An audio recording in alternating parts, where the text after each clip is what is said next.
Waiting for people to come in.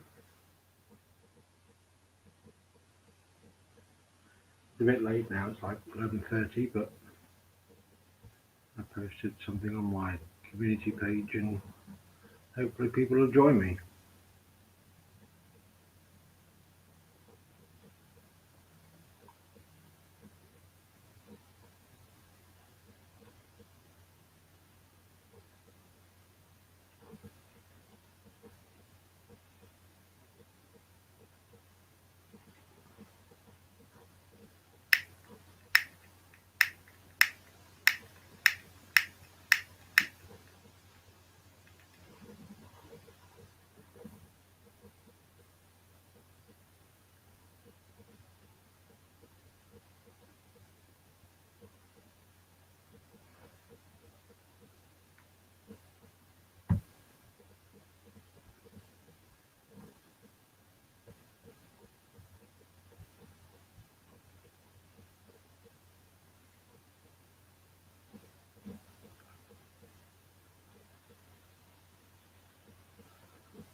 Three watching. Hello, you three. Hello. Hello, Flute Dog. Hope you're well, mate. Been waiting for an email from you.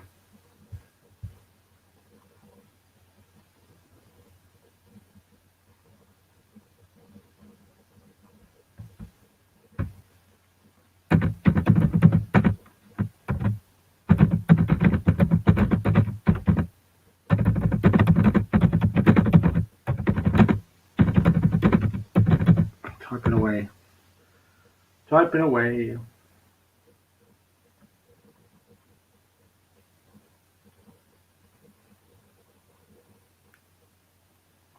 What's happened with all right, okay, I'll go and have a look. I didn't see it in my recent emails, but I'll go and have another look.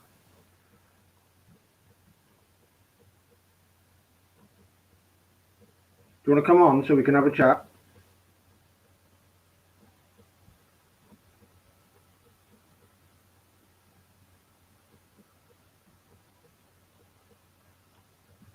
Let me see if I can pin the thing.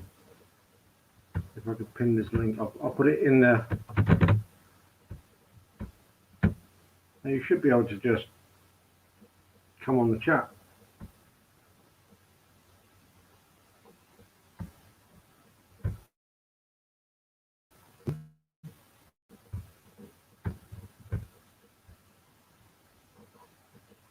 Okay, mate, give me a minute. Okay, no problem.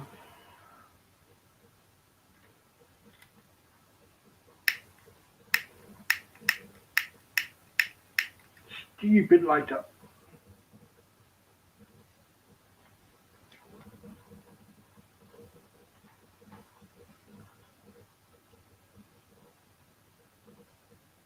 Thank you all for watchers. If you'd like to press the thumbs up and subscribe if you haven't already.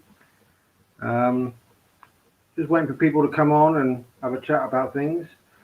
Don't know if anyone's heard about the protests up in Liverpool or Manchester that it's all kicked off. So Greater Manchester Media was up there in Liverpool, I think it was today and yesterday, covering the whole story. He got into the thick of it, which was good.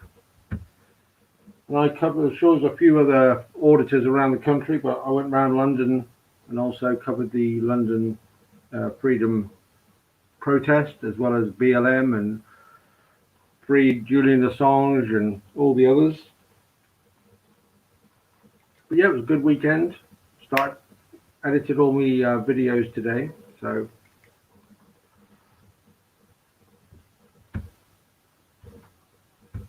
I'm just people start chatting, really.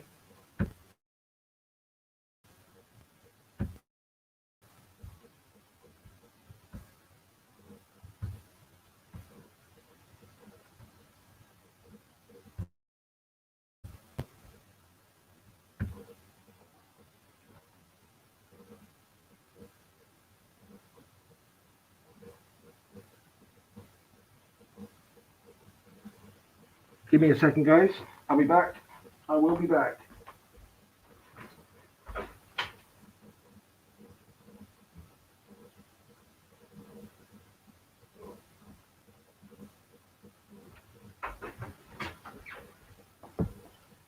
Yes, I was testing out some cameras this weekend and trying to review them. And I think the best out of them all, the ones I was using, was a Galaxy S7 video camera. You need to go live. So you need to go live via StreamYards. I'm in StreamYards now. I'm in StreamYards now. I'll send you the link.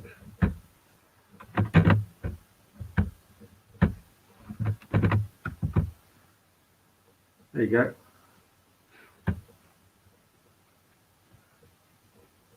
I've got 4 people watching, so that's nice. It's good to know. Yes. So anyway, what was I saying? Yes, I was testing out a few cameras this weekend. One of which was a Galaxy S7 mobile phone. One was a Canon Vajira something. I can't even see it. Let me have a look.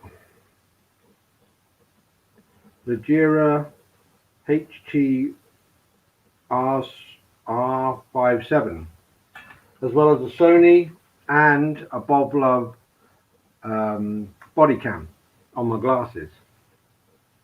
And everyone was asking about the Bob Love because obviously it looked different to what they were using. The best camera I found was the Galaxy S7 for not only quality but stability, and yeah, it was good. It was a good little weekend. Put some good footage up on my channel. I'm looking forward to doing some more. Got a plan with Gypsy Auditing to do a mass audit, but a silent one, going around places in London. Not too sure where yet, but we'll work that one out. That should be fun. Obviously going with the relevant paperwork to give to any officers that approach us. So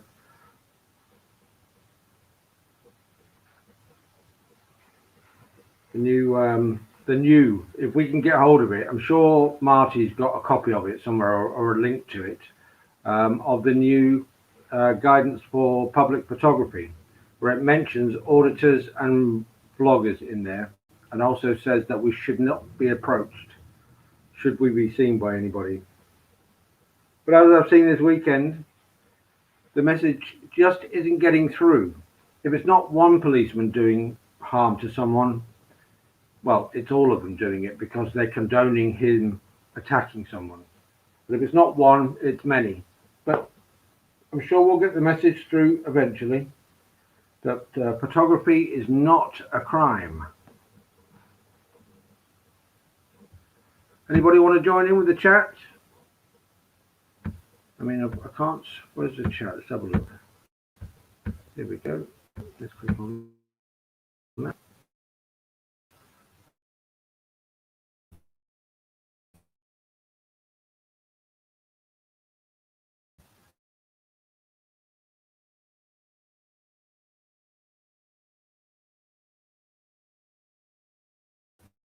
Sorry, YouTuber.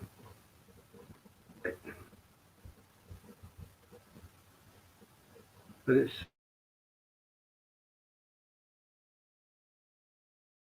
sex. Very much.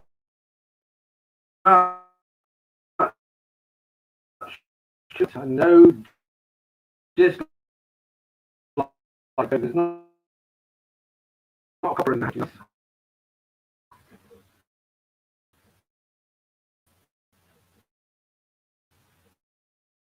Anybody want to join in with the chat? Buy one at least.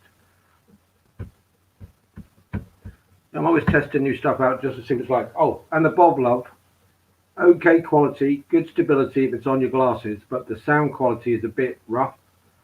So you've got to be careful on that. If you're not talking and you're stood still, it's absolutely spot on.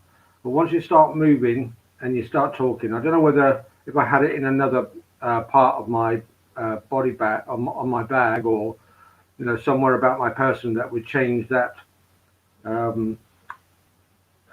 audio problem, but we shall see. We shall see. Right, let's go and have a look. We'll play about these little icons until someone turns up. Blue Dog's coming on in a minute, I think. He says he is anyway. So we'll see what happens there. And nobody else is joining it.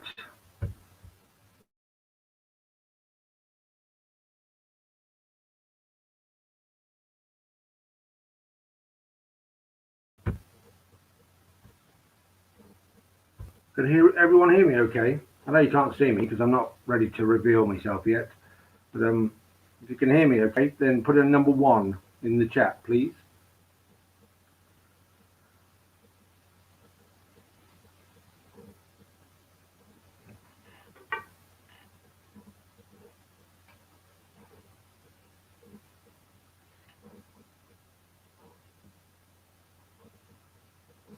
Not even a number 1, would you believe?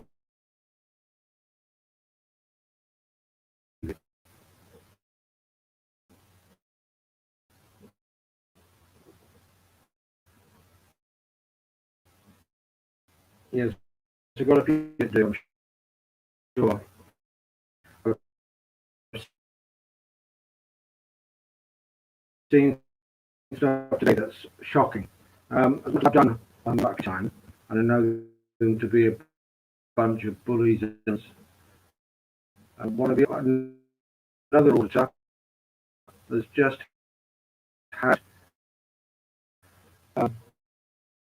his equipment stolen, or equipment, sorry, not, he's had his equipment seized, and the policeman that stopped him just let him go. I don't know. It seems very, very odd to me. Very odd indeed.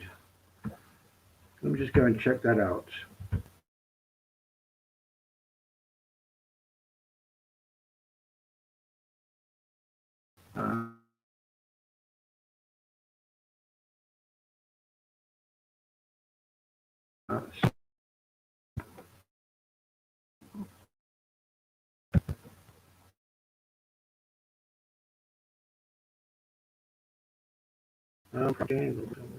Another 50-page.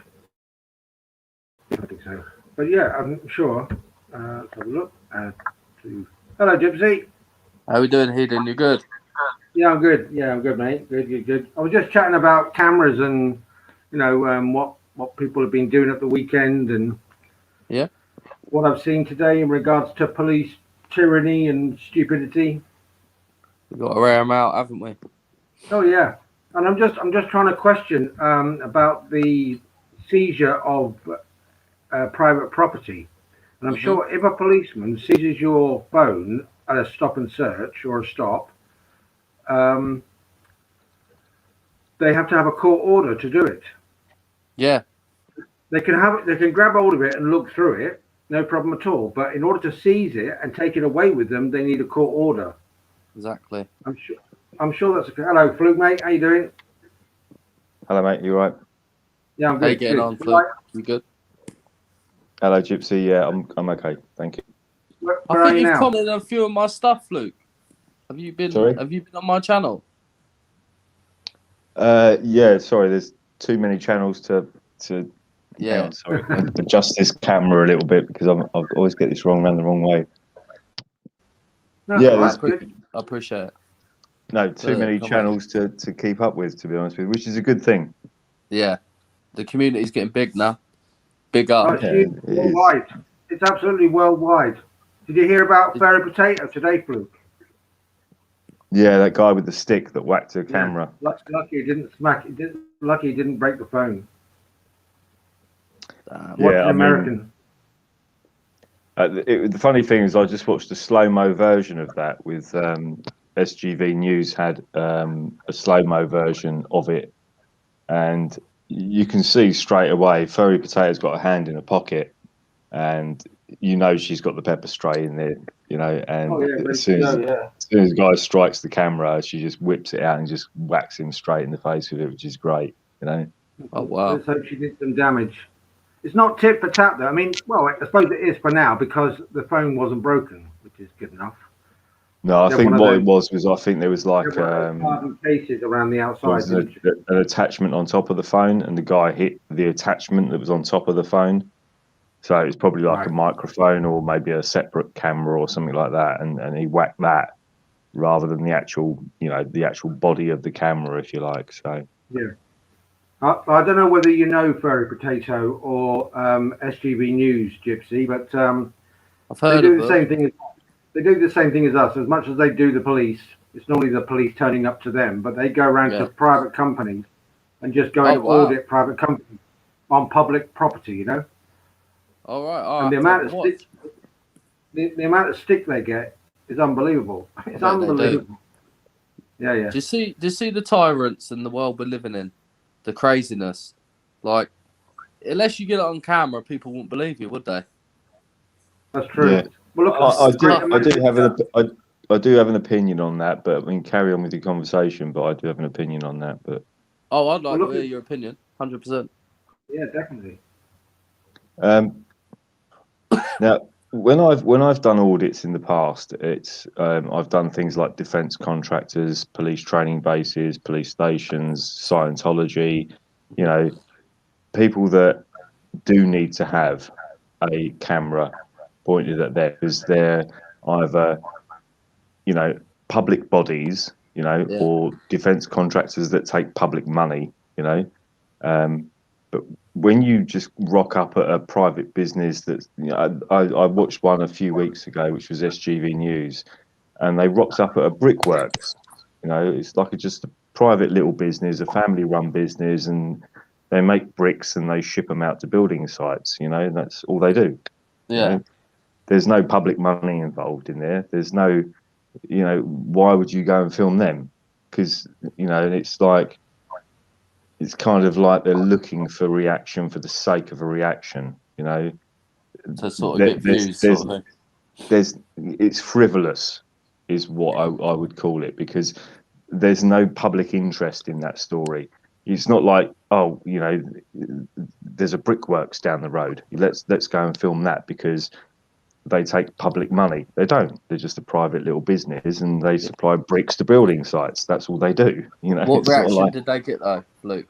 Yeah, and obviously they, you know, they're a bit worried because they, you know, they're your average US snowflake or your average UK snowflake, and they're not sure what's going on. So they come out and they're inquisitive, and they're like, well, you know, what's going on, blah blah blah, and they give them the cold silent treatment, which just generates a reaction, you know. Yeah. And that's not the point of for as far as I'm concerned, that's not the point of auditing. The point of auditing is to bring a story to people and to say, look, when I did my first audit, I audited a place called Thales, which is or Thales. I mean, depending on how you pronounce the surname, but they're a UK defence contractor, and they take millions and millions of pounds from the UK public purse, you know.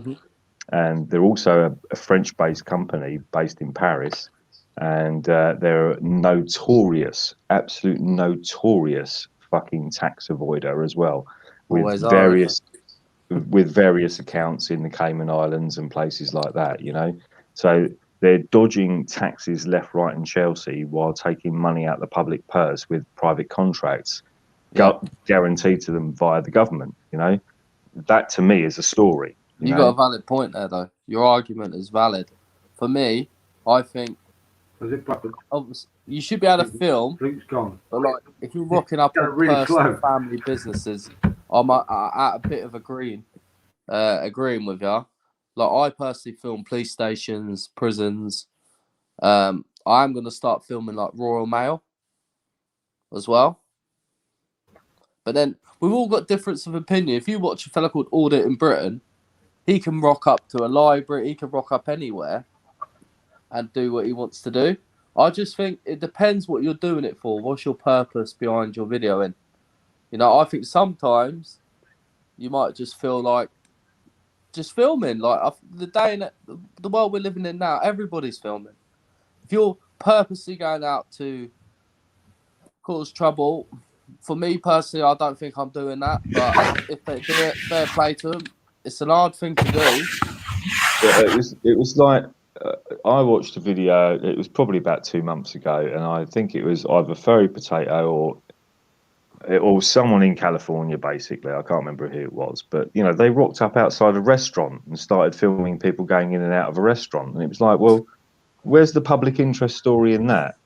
People going in, you know, you're just doing it to gain a reaction, you know, and that's what I think that's detrimental to what we're doing, you know, because that's not what we're doing. What I try to expose is the fact that it's okay for the government to stick a camera in my face, but when I stick a camera in the government's face, there's trouble. Yeah, there's they trouble. don't like it. You know what I mean? Yeah, I'm a total agreement. Yeah, I'm on the same path with you. You know, I don't get a restaurant sticking a camera in my face every day. You know, No.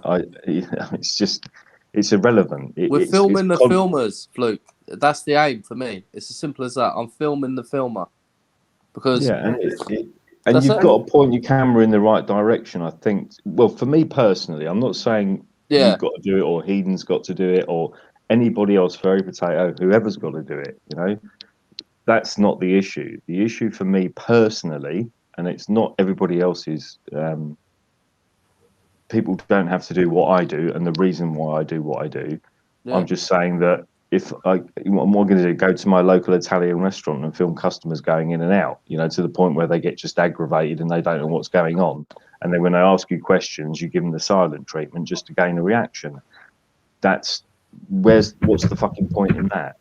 I think the silent treatment can be used in better places. Yeah, I mean, go to a police station and give them the silent treatment. You know, exercise your rights. Do you know what I mean? I ain't got a problem with that.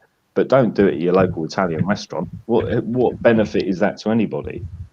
It's going to gain you views and it's going to gain stupid reactions and blah, blah, blah, and all the rest of it. And you'll get views and all the rest of it. But what's the point? The point is you're sticking your camera in the wrong fucking place.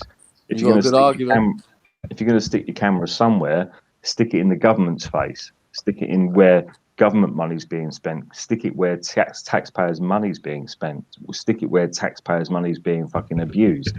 You know, people like G4S, private prison systems. You know, all these places. You know, these is the places we need to stick. And you need to just do a little bit of research on the place before you go there.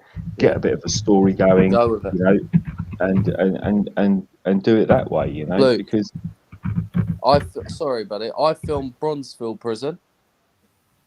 Yeah, it's G4S run. I turned up there. It's an A category prison. I thought it'd be very high security, right? I've turned up there. They're all hunky dory. They're like very friendly. And then I went and after I've done that, I went there with a story of a lady who gave birth. She was in prison and the baby passed away. And it's a very, very sad, horrible story. And I tried to ask the officer as a human being, does he have an opinion on this? Because that officer did work there when this happened. He totally ignored that. And then I went to H&P Send, which is a C category prison, and they were on me like I was a terrorist. It's like the officer, how he spoke to me, it was disgusting. And I'm so glad I got it on camera. It's like, all I'm trying to say is you could turn up to the most worst place and you could get a reaction you didn't expect. Or you could turn up to a place that's generally peaceful and it could be a different reaction. I just think variety is the key, personally, for me, where my aim is actually to film every single prison in England for my channel, and police stations. I want to, the rougher they are and the more, especially deaths in custody, I will be there. and that's what my.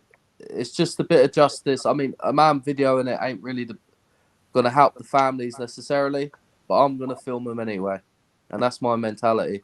Where I'm not anti-police, but I just want to just show the truth, the tyrants.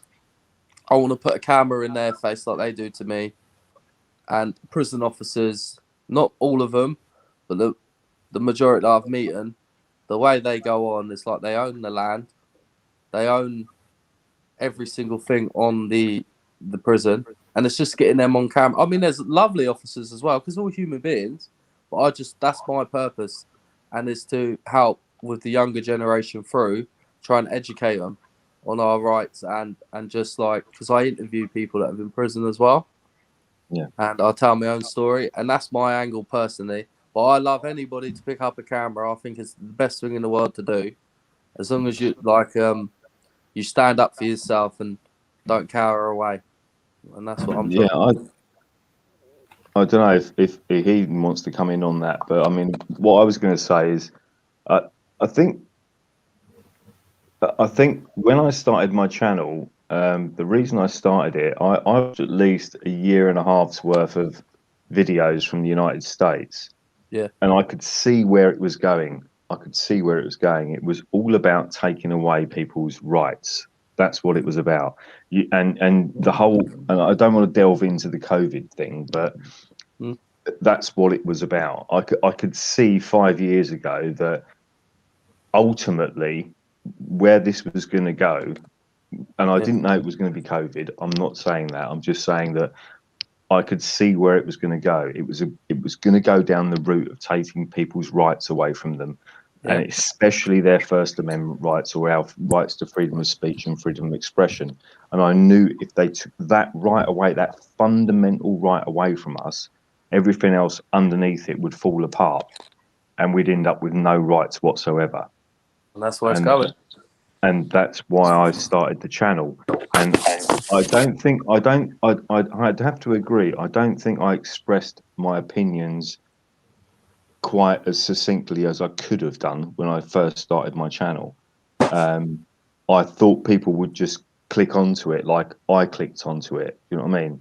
And that was my mistake, because a lot of people just thought I was going out badgering people with the camera. You know what I mean?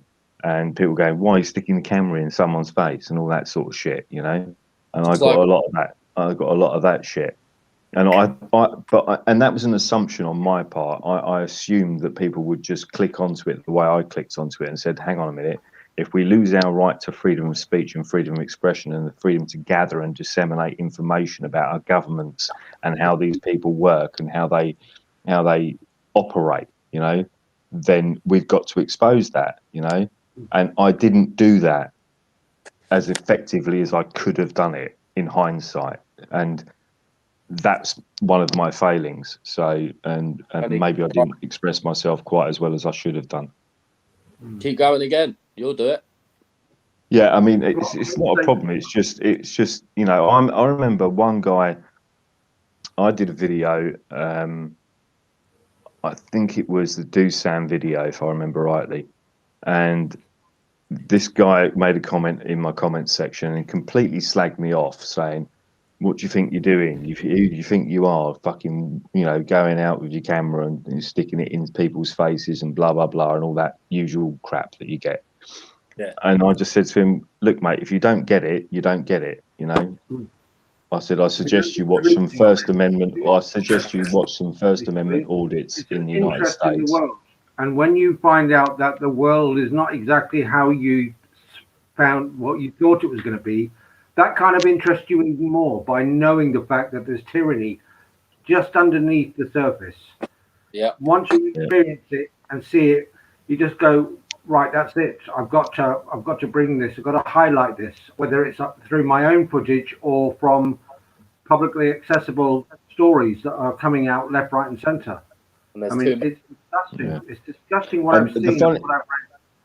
Actually, it was probably one of the best comments I ever had, because I did another 3 videos, and then the same guy commented on my video, and he actually said, "Fluke, I need to apologize to you, because now I've realized what you're doing and why you're doing it.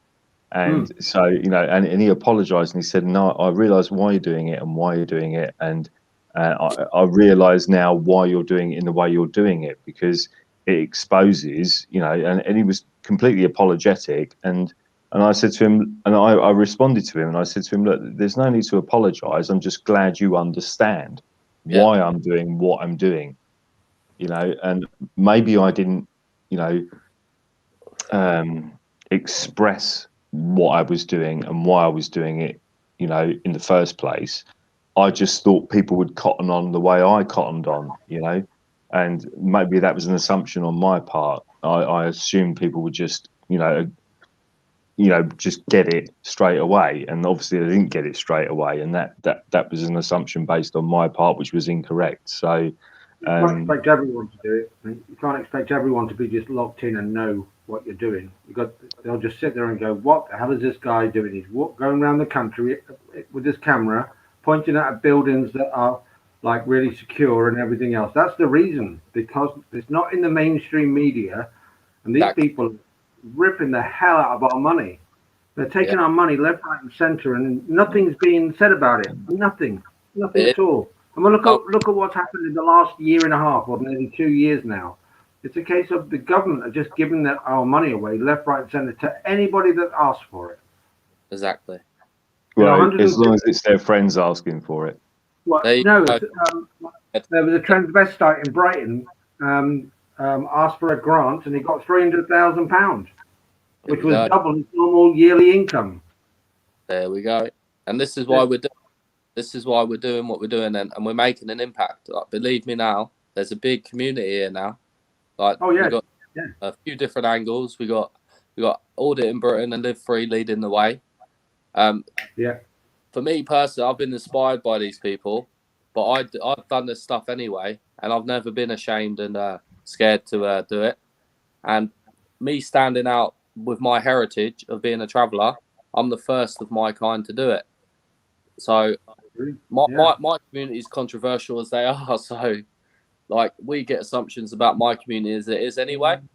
And the divide that this coronavirus has caused, not just the coronavirus, the wealth divide in the country as well. Like, we're not all hunky-dory. We can't all be best friends, But there's no harm in educating people, is there, in real life things? And that's what I'm trying. And I like the way you spoke, and I'm on a similar path. I know Eden is. And we just got to keep rolling with it, and not be scared and thrown to the side like we're mad or we're terrorists or this, Like, exactly. It's too much of a change for these people to comprehend. They're already hooked on the television. They're already hooked on Coronation Street and EastEnders and the news and everything else. And everything they see on the television is true. It's their storyteller, and they believe every story that they see. And when you come out into the real world, they think that characters on the soaps are real. And they go and bombard them with abuse and everything. What did you do to Shirley last week? What the hell are you doing about? I filmed that 3 weeks ago.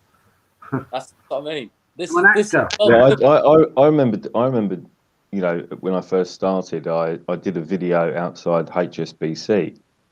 And I did the video specifically because HSBC were involved in laundering Mexican drug cartel money. And they basically funneled through the Virgin Islands and all these, and this is why Britain, and specifically the city of London, is so corrupt. It's untrue.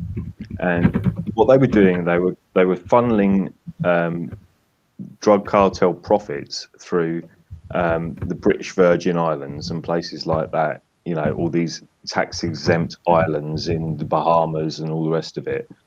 And basically, HSBC were caught red-handed. Basically, they laundered something in the tune of $25 billion worth of Mexican drug cartel money through the British Virgin Islands. And I was stood outside HSBC and I was doing a report on it. And the manager of HSBC came out to me and said, "Oh, we were just wondering because you might break into the bank or you might rob the bank." And I said, Why would I rob a bank with a camera in my hand and record myself doing it? You Yeah. stupid cunt. I know I wanted to say you stupid cunt. Do you know what I mean? You know, Yeah. and it makes no sense. But the point was they got away with $25 billion worth of Mexican drug cartel money, and when they got fined for it, they were fined £9 million. Yep. And it's like, hang on, you just it's like me. Can you imagine me going out and ripping off any member of the community? You know, imagine if I ripped off the whole First Amendment community in the UK to the tune of £10 million, and I got fined £100 for it. Imagine the uproar. You know, it wouldn't matter what you were doing or when you were doing it. It's the fact that you literally got a slap on the wrist, and that's exactly what happened to HSBC, because you know they make $25 billion, you know, making, you know, laundering drug cartel money, and when they get caught, they get a slap on the wrist and they get fined $9 billion. So they still got away with $14.5 billion. Good profit they made there, wasn't it? But So yeah, you know, there's you know, if I did that, or if you did that, or if Hedon did that, can you imagine if me and you guys went out there and off the bat just went and ripped off, and laundered $25 billion worth of drug cartel money? Yeah. Mr. Gypsy, Mr. Hedon, you know, and we did it, we'd be locked up tomorrow, straight off the bat. But when banks do it, it's okay. They get a slap on the wrist and they get a little fine. Because they're You know, protected. and that was the whole point of doing that story. It's the higher power, and it's good things you're doing. And I think we should keep doing what we're doing. And many people are watching now, and it's just, know what, we're not getting shut down anymore. Like, don't be pushed aside. You're a terrorist, you're crazy, you're trying to break into a bank, just because you're telling a story, you know, just because you're telling facts. They do not like facts. I think this is the funny thing. The funny thing with auditing is as well. I think Live Free does it quite well, actually. Me and him personally don't get on, but that's a side issue. And it's irrelevant, to be honest with you. But he does a funny thing when he sticks it on the police and he says, I just want to comment, you know, about police corruption in, for argument's sake, South Yorkshire Police. You know, what's the corruption in South Yorkshire Police? That's what we're doing a story on, blah blah blah. And all of a sudden they've got no comment. You know, whereas when they question you, they want expecting you to answer their questions. And I like the way he turns it on them and says, no, I'm here to report on the fact that there's corruption within South Yorkshire Police or whatever police force he's gone to visit, and he says to them, have you got anything to say about, you know, the fact that, you know, the 9 police officers have been caught for this, that and the other, and all of a sudden the police dry up and go, oh no, we've got no comment, you have to contact our press office and blah blah blah, and they just walk away. It's like, and I think that's a brilliant way of doing it. It's a very clever way of doing it. I'm a massive fan of him. He actually has helped me personally with my direction, and he's doing great work. He's led the way, and he's inspired many, and so is Audit in Britain, another one, and many others. Like, these are real people. We're going out with facts, and what you said, Luke, is very wise, where you said go there and read up on what you're doing before you go there. Now, some prisons I've been to, I've actually went there with my own experience, and it's obviously more personal, but I do not mind going there, and I'm sure I'm going to get a lot more hassle now because I'm getting a bit more well known. But the thing is, for me, it's not about one person, it's the community. Like, you could turn up at a certain place and get a lot of hassle, I could turn up and get nothing. But as long as we tell our stories, stay not aggressive, we just tell our stuff, we get approached, we talk to them, and we move on, and we do the next one. It's like, we just you make it sound so easy. Sometimes it's not like that at all. Not like that at all. You could be stood there trying to tell a story about your local area, and one of those places is a police station. Next thing you know, you've got 6 people around you, grabbing hold of you, grabbing hold of your phone, asking you what you're doing without you giving any chance to explain yourself. And then, there are other times they come out and go, "Well, what are you doing?" "I'm just taking a picture of the police station and the renovations and everything else." They go, "Oh, fine, brilliant. Okay, see you later. Thanks."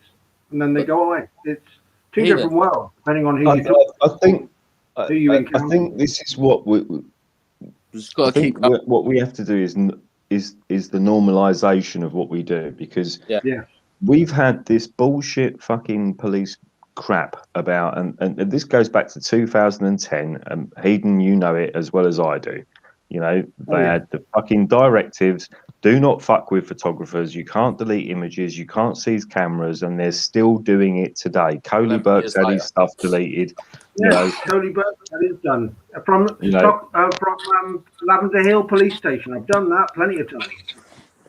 And the thing is, this is the thing. It's like, no matter how many fucking times these fucking idiots get told, do not fuck with photographers.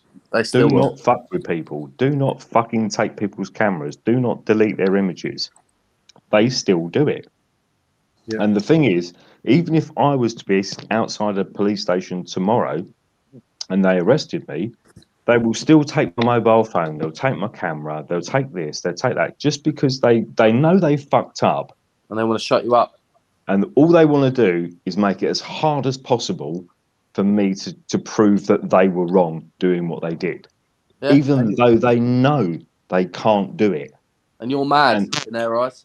You're And, mad. then they turn it on me to make me look like I'm bad. You know what I Yeah.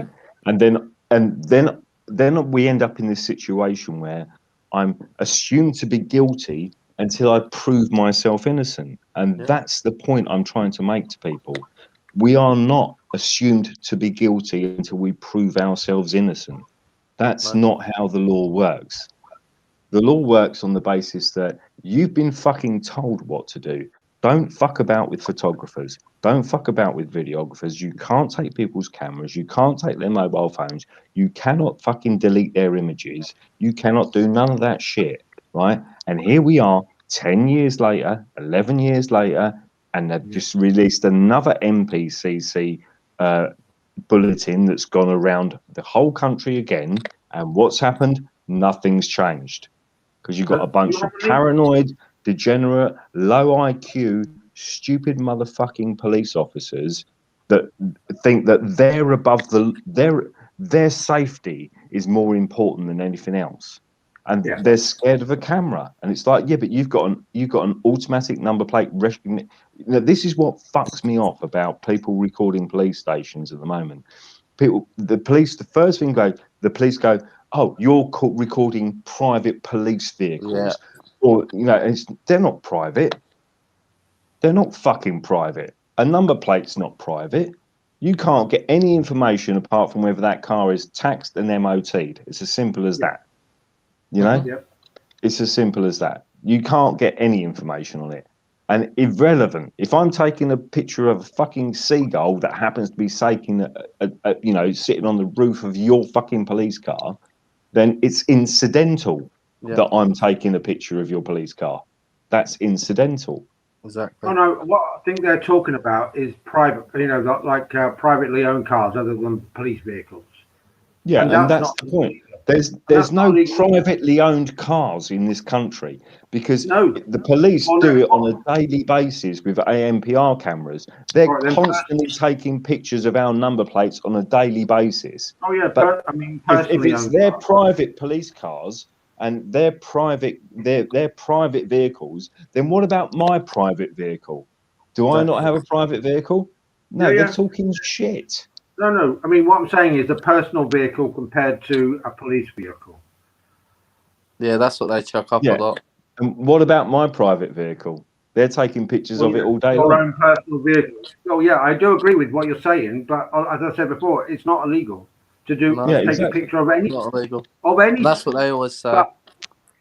And this is the thing. I always take it down to brass tacks. Do you know what I mean? The brass tacks for me is the fact that I always take it back to the beginning. The beginning is in 1815, right? The first ever personal cameras were invented by a company called Kodak, right? Yeah. That was in 1815. And 150 years later, the Nazis invented CCTV, right? And it wasn't until 1980s, middle of the 1980s, that CCTV was starting gradually to be introduced, right? And it wasn't actually became effective until, you know, the mid 90s that CCTV became into general use. So which came first, the chicken or the egg? Now, it was obviously, you know, where was the precedent? The precedent was set by there is no expectation of privacy in a public place, because private, you know, a personal camera was invented 150 years before CCTV was. So Yeah. when you do an audit, for argument's sake, and I would say to them, well, look, there's a camera there that's causing me alarm, harassment, and distress. Exactly. There's a camera over there causing me alarm, harassment, and distress. There's a camera over there causing me alarm. And the first thing the police are going to say, or the security guards, oh, that's for security reasons. Well, if it's Yeah. for security reasons, then an extra camera won't hurt you, will it? Yeah, it's for my security. My You know, personal security. at the end of the day, I would say to them, well, I'll tell you what, if someone just broke into that car and smashed it up and robbed the laptop out of it, and I called it on my camera, You want I'd it, give wouldn't you you? that. I'd give you Yeah. that information. Exactly. You know, Yeah. so They the should only think we're guilty before we've even done anything. an extra camera is not going to hurt. Yeah, but Because it's for our protection. if their opinion is that those cameras are there for security, Yeah. then every camera is there for security. Or our own protection. I bring my camera for my protection. No, 'Cause don't I get me don't wrong. trust. I don't trust the I don't cameras that they do. I don't mind cameras everywhere. What I question is the quality of the mental state of the person behind that camera. That's right. Because That's right. in regards to the deception, the tyranny, and the crime, and the horrible people that are involved with this kind of camera watching, I know the mental state of me and the reason why I go out filming, not the people that are actually watching me. We have to They- assume they're good, don't we? We have to assume. We always Yeah, have, we have to to trust assume. in them. Yeah. Two things I'd like to say. Heaton, you're absolutely right, because this is another thing that pisses me off, right? Is the police make the assumption that you're going to be doing something wrong, right? Yeah. Well, why would I record myself on multiple cameras, Exactly. doing something wrong? That makes no sense whatsoever. That's your first line of defense as an argument if you're going to get into a ding dong with the police. I watched one today actually, and this police officer said, well, if any of our cars get damaged, we know where to go. And I'm like, well, I'm hardly going to go and damage your car that I pay for and record myself doing it. Do you know what I mean? Of course. Which bit of Of that? course. What, you fucking idiot? Do you know what I mean? They Don't will- talk they- shit. they will act You know on- what I mean? They will act And on exactly how Gypsy, they act on everything one else. thing I They will wanted to act just on quickly information address they with, don't know. yeah, They'll say, well, we don't Gypsy- know that, do we?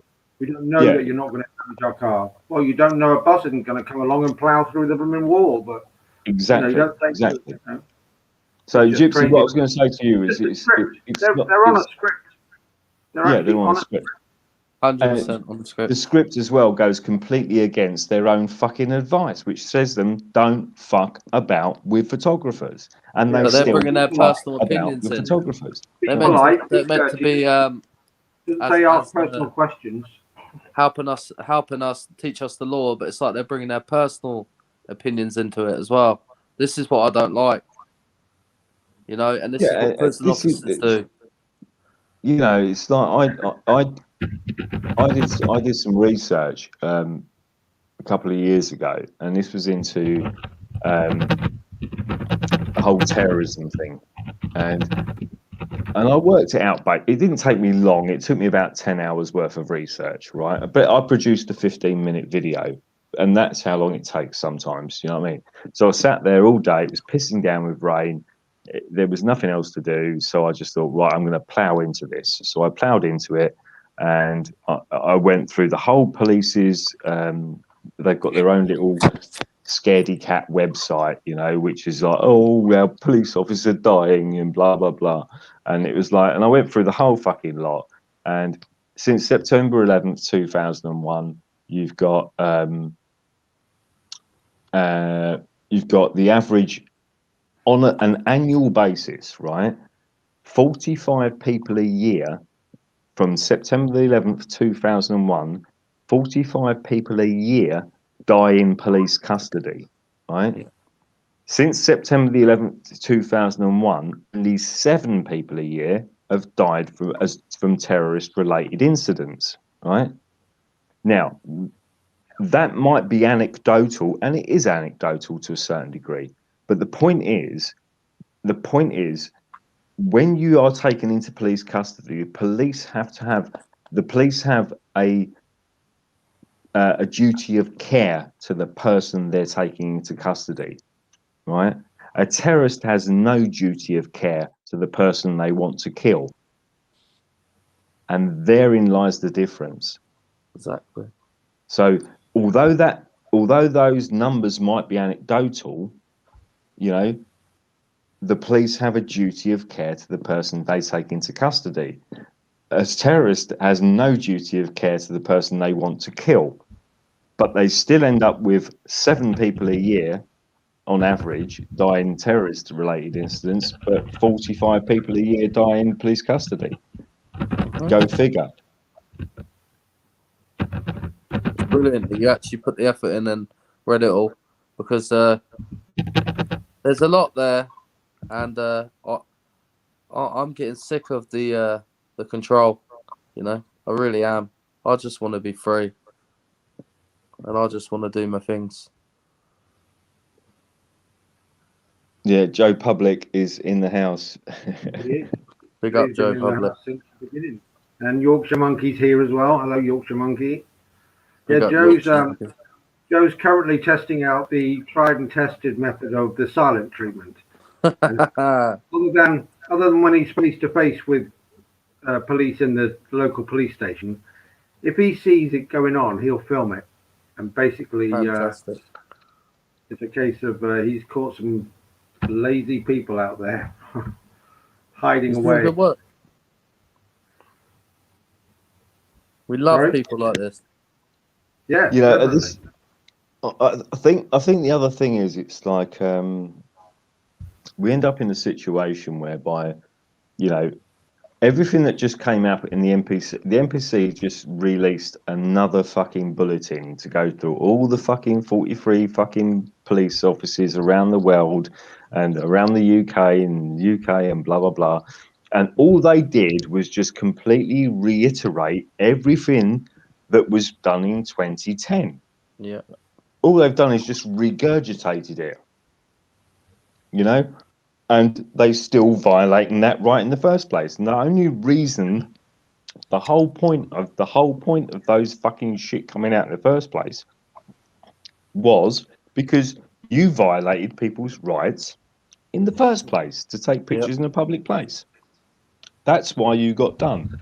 That's why you got done. That's why Section 44 was repealed. So they just violate Section 43. Exactly. And then what are they going to do? They're going to, they're going to repeal Section 43, and they're just going to invoke Section 42, and they're just going to violate that. Then, you know what I mean?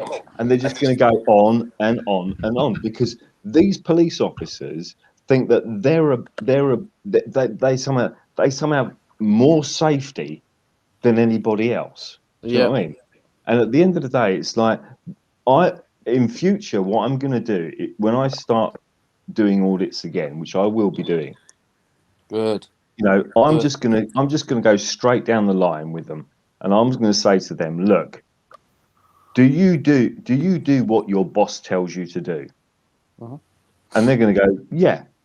You know, if my boss tells me I've got to do X, Y, Z, I've got to do X, Y, Z. Right. Well, I'm doing what my boss tells me to do.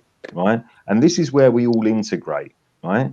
So I'll just say to them, look, my boss at Hedon Enterprises sent me an email saying I want you to photograph and video all the public buildings in a said location.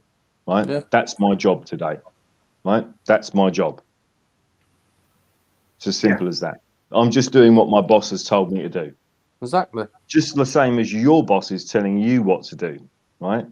So they're no better than us. We're all human Try beings. at the end of the day. and fuck me up over that. Try and They can't. fuck me up because my boss told me what to do. Because you're just Yeah. doing what your boss told you to do. So I'm We're just allowed doing to do what exactly we're the doing. same thing you're doing, right? Just play it back on them. Do you know what I mean? I know it's difficult because But they don't want to hear it, and then I it's just know they keep don't want to drumming hear. it If they down. don't want to hear it, shut the fuck up and use your right to remain silent. Because That's it's right. up to them to prove you've done something wrong. I was going 100%. to say, Joe's done it. Joe's doing it right now. The silent treatment. I've tried it before. As Yeah. he said, it just melts their brain. It just sends their brain into a Yeah, tilt mode. Like, exactly. why is he not responding? Why can't I get him to do something? I've seen it a Yes, few the times. controls took Other away. people's audience as well. The It's great. controls It going works. away. Yeah, Well, it's like if I was filming outside a police station or a council office or whatever or blah blah blah, you know, I wouldn't even have to talk to them if I didn't want to, but I'd just say to them, look, has your boss told you to come here? Who's told you to come here? Right? Who has told you? Oh, we had a complaint from the council that you're Yeah, filming the that's the building. usual one. And I'd be like, okay, that's fine. But my boss told me to come here and film the council building. So And I've got what to do you do want it. me to do? It's part of my job. I've got to do it. or This is question them on it this is what about, we got to is it do, a and it's very public building? clever. You know, just turn the tables on them, you know, because what they're saying is essentially what they're saying is they've got a job to do because they got a complaint, right? And I'm saying I don't give a fuck about their complaint because I've got a job to do because my boss told me to come down here and do this, and that's my job. You know, it's as simple as that. If you want to complain, you can complain to Heathen Enterprises. You know what I mean? Or you can play Oh, to thanks. Gypsy Bring Auditor the bloody UK. police to my house. He asked me to come down and film these specific buildings and send him the footage. That's my job. You're Listen, going to I'm stop in me from. agreement with you, Luke. I like the way you see things. I'm very similar. We just got to keep it up. Keep grafting. Keep So fighting the tyrants. it kind of is what it is. You know, you got to kind of turn the tables on them and say, well, you're just doing your job and I'm just doing my job. You know what I mean?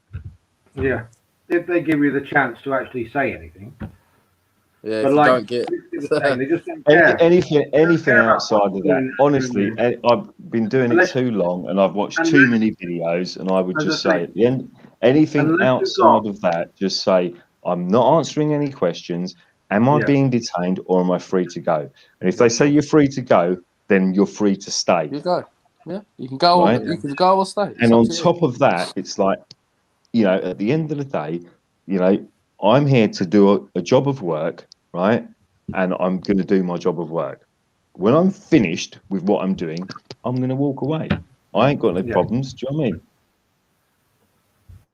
With the What, obvious questions, am I obliged to answer your questions? exactly. You know, you can go down so many routes, and And if why they, engage with these people? Why engage with these people? It's just it's nonsensical. I've tried it. Don't get me wrong. I've tried to educate these stupid motherfuckers. Do you know what I mean? I've done it on various audits, and I'm sitting there and I'm trying to bash my head against a fucking brick wall to say, look, I have a right to do what I'm doing. Which bit of that don't you understand?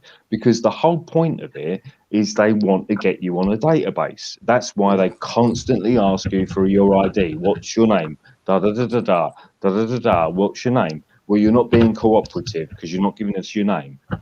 now, here's You know, one for it's you. all about getting people on a Well, database. yeah, You've had an exactly. interaction with the Next one. police, and But then when here's you get pulled over for speeding, they're going to go, "Oh, well, you were filming a police station, so therefore, you know, now we've pulled you over for speeding. We can now, we've now got suspicion that you were filming a police Or station you're a or filming terrorist. this, or We think you're a they terrorist now. just make up some old bullshit. Is what they're going to do. They're just going to make up some fictitious bullshit, you know." yeah. And that's what they're going to do. And it's done a million times. I was watching videos in the States for 18 months before I even started auditing. Yeah, And I was the same. I So actually, you were the one that got me doing it in the UK, mate. I was watching yeah, STV and Fairy Potato, and as soon as I started watching your channel, I thought, if they're doing it in this country, I'm going to give it a go, thanks to Fluke.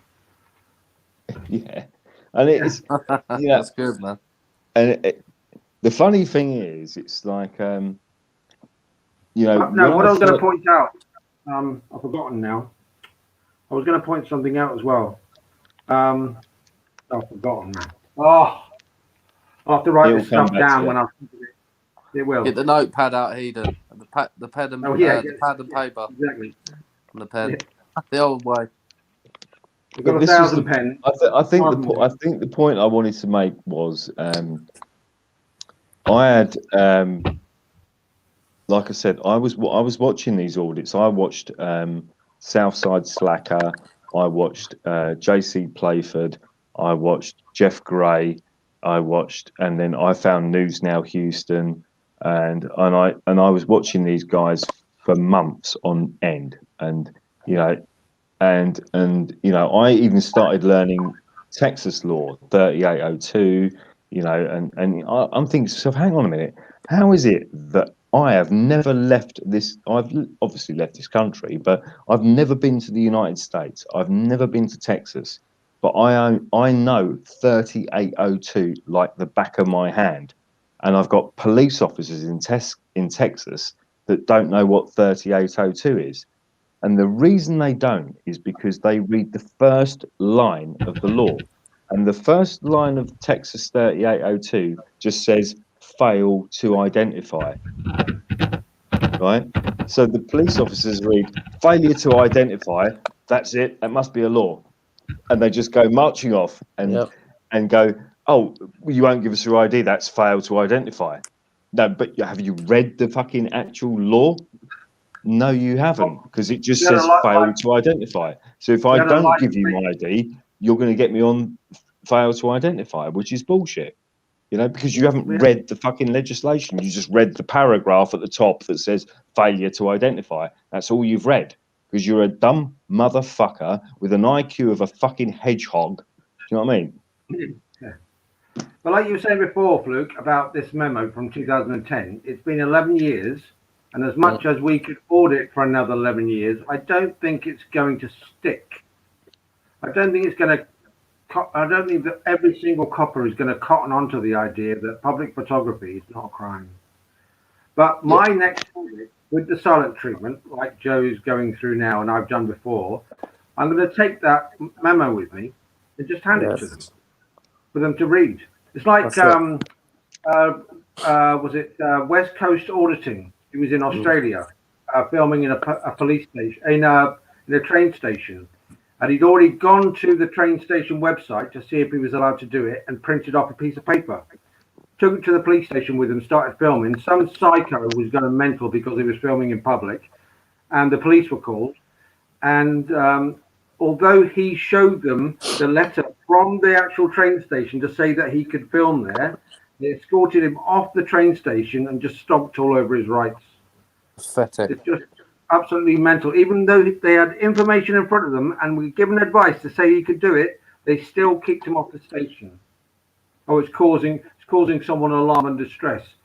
He came up to the camera. I didn't come to him. He came to me, and when he did come to me, I pointed the camera away. I'll tell you what I'd like to address. I'd like to address those two words, alarm and distress, right? Yeah. Now, if you look at the definition of those two words, and there's a reason they're written into law, right? Because if you, to commit alarm or distress, right, somebody would have to feel within fear of their life or in fear of immediate bodily harm. Mm-hmm. That's the two reasons for alarm and distress. If you look up the definition of those two words, and the reason they're introduced in law is because they have to, like, so say I'm standing outside of a defense contractor and a security guard comes out and he phones the police and the police turn up and they say, you're causing alarm and distress. Well, no, standing outside of a fucking building with a camera doesn't constitute alarm or distress. If I'm standing outside a building with a samurai sword, right, that could cause alarm and distress. Now, if I'm standing outside a building with a shotgun, that could cause alarm and distress. Standing outside a building with a fucking camera does not constitute alarm and distress. If you look at the definition of the words alarm and distress, distress is a boat that's actually sinking. People on that boat are literally in fear of their lives. They're going to die if that boat sinks. That's the word distress. Yeah. Alarm means in fear of immediate personal danger. You can't be in immediate personal danger of a camera, If you walk into it, especially. especially when you walk up to it and say, "Don't stick my camera in my face." It's pathetic. Wankers, mate. It's so And nice this to is see what. people on a level here. It's nice to hear you. And keep up the good work, people. I'm going to go, yeah? Keep up the good work. All right, Danny, Gypsy, look after it's been an yourself, man. absolute Thank you pleasure, for mate. letting me Thank you on. very much Nice for being speaking on to my you, live. yeah? Thank you very much. It's a great honour for you to Cheers, be Stephen. here. Thank you very Thank you, much. mate. Take care, Awesome. boys. Yeah, you look Take it after easy, yourself. man. See you later. Good on, mate. We need to get Joe Public on here. Joe Public, come on, He fucking just get wants on to here. listen. He just wants to listen. He don't want to chat. Yeah, alarm of distress crap. Exactly, Joe Public, yeah.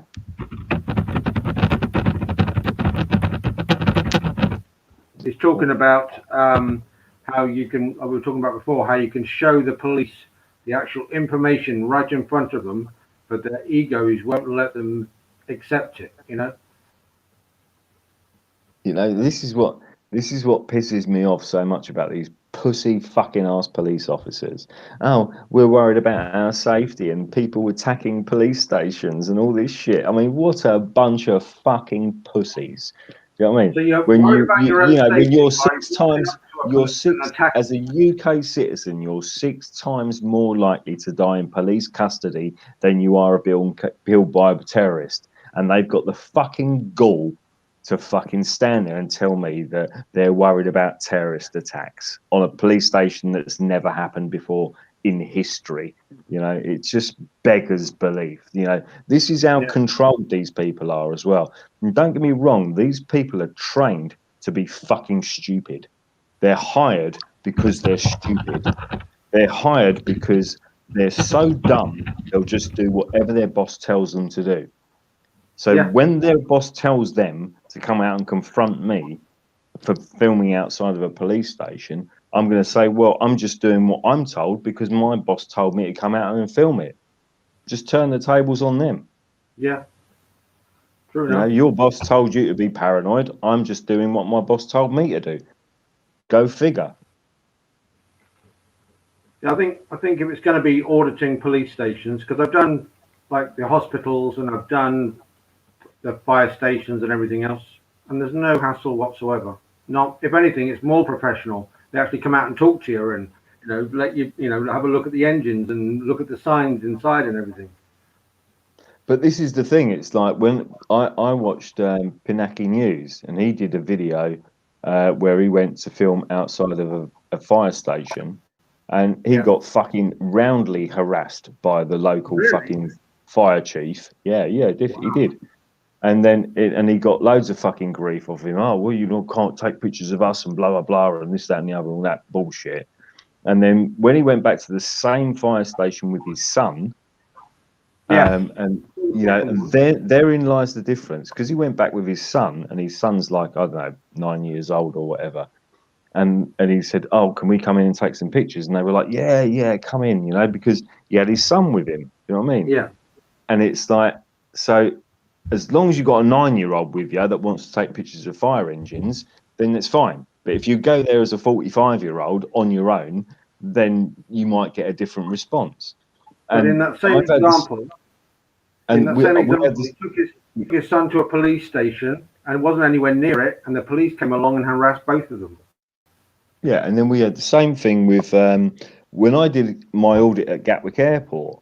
I'm sitting there with a camera. I didn't get any grief, but anyway, I bumped into 2 guys who were genuine fucking plane spotters. Yeah. And I got chatting with them, and I said to them, we were talking about shit in general, and mainly about photography, because they had the proper cameras with the big lenses and blah blah blah. And I said, how much grief do you get off the police here? And this is the thing that annoys me the most. And he said to me, he said, it depends on the police officer. Yeah. So even though what they can stand there every Sunday to do their plane spotting, and it's perfectly legal and it's not a problem, but it just depends on who got a blowjob off their wife the night before. Do you know what I mean? Because if you've got Yeah. a copper with an arseache and the ump, and he wants to fucking, exercise his so-called authority, those two guys might get grief off that police officer. Oh yeah. And the funny thing was, while we were having that exact same conversation about, and these guys were saying it depends on the copper, it doesn't depend on the law. It doesn't depend on your rights. It doesn't depend on the fact that you're absolutely well within your rights to do what you're doing. They were saying it depends on the police officer and what attitude they've got, And then with that, we were standing there having exactly that conversation, and a police car pulled up and parked literally 10 feet away from us, right?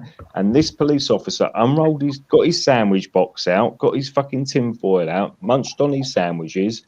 He was obviously having his break, and he didn't have a fucking single problem. I was standing there with the camera, and there was two other guys standing with the camera, literally on the fence line. We could literally look at the runway.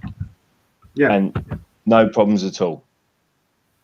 But then you get Exactly. the next police officer that comes down, sees all three of us standing there with cameras, and because he's got the arseache or he's just pissed off and he just wants to exercise a bit of power, he might start confronting us and calling us terrorists and blah, blah, blah, and searching us under Section 43 and da-da-da-da. It's the inconsistency that pisses me off. Yeah. Yes, exactly that. Because there was a video on earlier this week. Someone went to a police station, and a policeman, other than saying no comment, answered the question about whether policemen are briefed on public photography. And he said, yeah, so, we have a briefing and we talk about certain subjects during the day, and we go out after that briefing and implement that, that new knowledge. And the guy said, well, it doesn't seem to be coming through. There's a disconnect between the police and the public. And we don't hate the police. We just want that disconnect to disappear, I think the other thing the thing I want most is some fucking consistency. Yeah. How long does it take you to get a fucking A4 sheet? The guidance on public photography is an A4 sheet of paper consisting of 4 paragraphs. It's not 27 pages of legal legislation that you have to go through. It's just one piece of A4 paper with 4 fucking paragraphs. It ain't rocket science. And they've only had 10 years to get their fucking head round it. Do you know what I mean? Yeah. And they can still fuck it up. I've got them printed up. I've got them printed up in my bag, and I want to take them with me and just hand them to the policeman if they approach, and just give them the silent treatment. Yeah, I mean that's the way to go, because it's like, at which point, I could, do you know what I mean? I could really understand it if it was such a complicated thing, and it needed 27 pages of legislation with section this and section that and section the other and section this, that, and the other. Do you know what I mean? Then I can understand the police being a bit confused and not knowing what to do.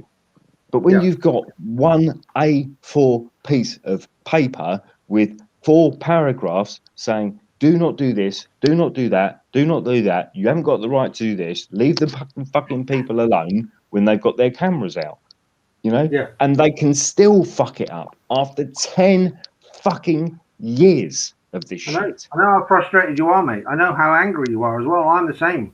As soon as I see a policeman going by, I'm just going, you little bastards. Yeah, even if it's one on his own in a great big van, even worse. These people could fuck up a cup of coffee, mate. I'm telling you, they really could. What I want to do, tell you what there is about. I've just found out about the local police station. Cheers, Gypsy, mate. The local police station, their place to go when they want their vehicles checked over and everything is just down the road from me. And it's just down some dark street and down the back of an alley. So I might go down there and do some pictures or do some video. Yeah. There's lots of other places as well, like that blooming COVID testing lab as well. That's weird.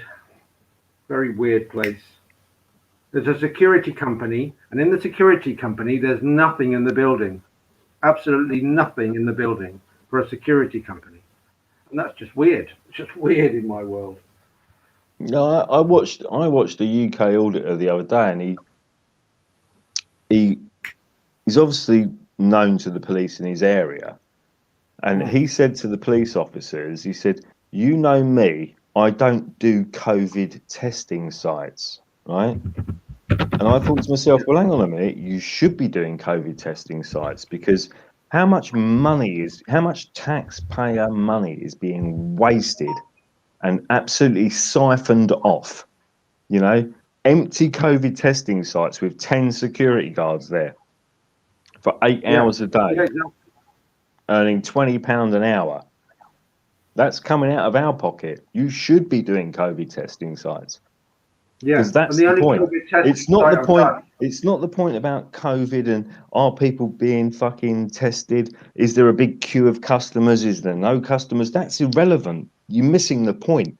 The point is we are paying for those fucking sites, for all Yeah, these security guards. All these private security companies are earning big bangers, mate. yeah. Big Well, money they of got our police taxpayer contracts. fucking money, Oh yeah, you know, to fucking government run these contracts. sites, Do it and there's no privately, cunt there. Well, You know, remember you that first should be testing site? recording those sites. That first testing site I didn't have any security at all. It was all the doctors having a go at me, telling me to go home and take my medicine, and threatening to punch me in the face and all that. It's like, no, no, you're not doing that. Yeah, it's for your safety. For your safety, we're going to punch you in the face. Yeah, exactly. You know, He came I after was me. I was watching a video out of Serbia the other day, and there was like four guys sitting on the bench, and they were like, you know, I think they had some takeaway food or something, and they were just sitting there munching on their takeaway food, and you know, and the police came storming in, you know, because they weren't wearing masks, and for their safety, the police started smashing them over the head with batons, obviously because it's for your safety, Yeah. you know. Go figure. I mean, at which point are people not going to realise what, for my safety of not wearing a mask, you're going to repeatedly beat me with a truncheon for my safety? Mm. At which point are people not going to get that? Well, look at that one recently. Even without warning, you get a clump across the head because you stood on the side of the street. Dink! There you go. Have one of them. What the hell's that Yep. all about? Yeah, I watched a video the other day about, well, actually, I'll say the other day, it's probably about 10 days ago, and there was a little girl. She was about 8 years old, and she had a face mask on, but it was underneath her nose. Mm. And security guard in this was in America, and the security guard goes, "Oh, she's got to pull a mask above her nose." And this kid was flapping around with her mask, and she obviously wasn't comfortable with it. And the mum said to her, "Look, just leave her alone. She's just a kid, you know. Just leave her alone, you know." And he said, "No. If she can't put her mask above her nose, then she's got to get out of the fucking store, you know." And Yep. the you know, the mother was saying, "Look, just leave her alone. She's a kid, you know. Just I'm not, you know." And this fucking security guard went off his head, and he grabbed this child by the hair, right, and dragged her literally across the floor out of the store and put her in the car park Yeah. I've seen that on an by the airline hair. as well, where they've grabbed the child off the mother Yeah, and taken the child off the plane, and the baby's crying, the mother's crying, everyone's in stress, and the airline don't give a damn. They just take the child, take it off the plane. What the hell are you doing? Don't and touch it clearly the child. states in the plane's policy as well. And I remember that one. That she was a 3-year-old toddler, Yeah, and and you can watch the video. She's sitting on her mum's lap, and she's got like a pot of something in front of her. There may be some fruit or whatever, and she's eating. The child was eating, yeah, you know. yeah. And they were saying to her, "Look, she's having her fucking lunch or whatever, you know, she's eating, you know, but she's got to wear," and the stewardess is going nuts. She's got to wear a mask. She's got to wear a mask. Well, how's she going to wear a mask if she's eating? And it clearly Yeah, states in the airline's policy that as long as you're eating or drinking, you don't have to wear a mask. But exactly. then you've got these pillocks, you know, these fucking idiots that are just going, "Oh, well, the policy's a mask. The policy's a mask." Do you know what I mean? Yeah, but she's eating, and you can in that video, and I know what video you're talking about, Hayden, Yeah, because and she was sitting on her mum's lap, and you can quite clearly see that child scooping food and munching her lunch or whatever, you know, and they still kicked off all about it just because this child was eating out of a fucking thing and wasn't. How are you supposed to eat and wear a mask at the same time? Duh. No, unless you wear 2 masks with a split in the middle, like I've seen. Unless you can feed yourself through your ear roll, I don't know. People wearing 2 half masks and then having a split in the middle so they can eat and have a mask on at the same time, or removing the mask to eat and then putting the mask back up again. It's just crazy. It's all nonsense, mate. It's absolutely all nonsense. As far as I'm concerned, they can shove COVID as far up their ring piece as they can. Oh, it's just absolutely crazy. Luckily enough, I was born ill, so I've been ill all my life. So luckily, I can't go anywhere near a jab or anything like that. So I'm good to go with that. I've got about 10 allergies to my name, so they can go and stick their jab and their swab. Well, that surprises me. I've been very lucky, actually. I've been very, very healthy all my life, and I think a lot of that's down to the fact that I've just, you know, generally, as a general sort of rule of thumb, you know, I have a Mediterranean diet. My parents are Italian, so I've had a very good diet. I've looked after myself, and you know, apart from too many vinos every now and again, you know, that's my only you know, foible, as it were. Yeah. But in the grand scheme of things, you know, I can actually tell you the last time I had a nasty dose of flu, it was 1994. And I spent 3 days in bed. I was really absolutely crook with it. Absolutely. I just got a nasty dose of it. I spent days crapping on the toilet and sneezing, and my eyes were running, and me fucking, you know, I was just sick as a parrot, you know. And my girlfriend at the time, every day came round to see me after work. You know, you all right? You know, da, da, da, and she never got anything. So yeah, I did that last November. Not the one. How can I be that sick? And my girlfriend comes every night and sleeps in the same bed as me, and she doesn't get sick. You know, because it's bullshit. There's lots of cases. My mum's got lots of cases. When last November my dad was in hospital, we went to go and see him. My mum was sick for 5 days after seeing him. And it was the first case, I think, of this COVID thing going on. But she got it from the hospital. She brought it home with her. I stayed with her for 2 weeks to look after her, and I never got a thing. And it's I think it's because I've got all my other ailments that I didn't get any of that. Because I've always got a cold, and you know, I always feel a bit drowsy now and again. But because of that, I didn't get any others. You know, there was nothing to bombard my body with illness. But it was fun. I mean, it was good. Yeah, the idea of a jab. It's what weirds me out is I was speaking to people about having the jab and having the test and everything else. Oh no, I'm not doing it. I'm not doing it. A month down the line, they've got the test and they've had their jab and they're ready for their second. It's like, what are you doing? Why are you doing it? Oh, it gives me more freedom to travel or go to work and everything else. Okay, just giving up they're giving up their rights for a certain, you know, a modicum of freedom. You know, it's just, they're just fucking idiots. These people are idiots. They don't realise they're being literally fucked up the arse is what they're going to get. Because down the road, they're going to get fucked up the arse. It's as simple as that. Well, this time if you give up this much of your freedom now, and then you give up this much of your freedom, and then you give up another little bit of freedom, and then before you know it, you've got no freedoms left. Yeah. And the only choice you've got is no choice at all. Exactly. You know, it's we can see it. It's a 1984 scenario where you have to wear your ID when you leave the house. You're on camera 24/7. You know, you're always monitored. It's, you know, it's like now with Alexa and your smart TVs and your smart toasters. They're always listening to you. They're always recording and, you know, always looking for keywords, algorithms, and all that. It's just crazy world, man. As you see, I've covered my webcam. This is the thing. This is the thing that makes me laugh. I tell you what. I was speaking to a friend of mine the other day on the phone, and he's a complete statist. And I said to him, "Look, I don't give a shit. I don't give a shit, because at No. the end of the day, I would rather string myself up from the nearest tree than live under that fucking type of dictatorship.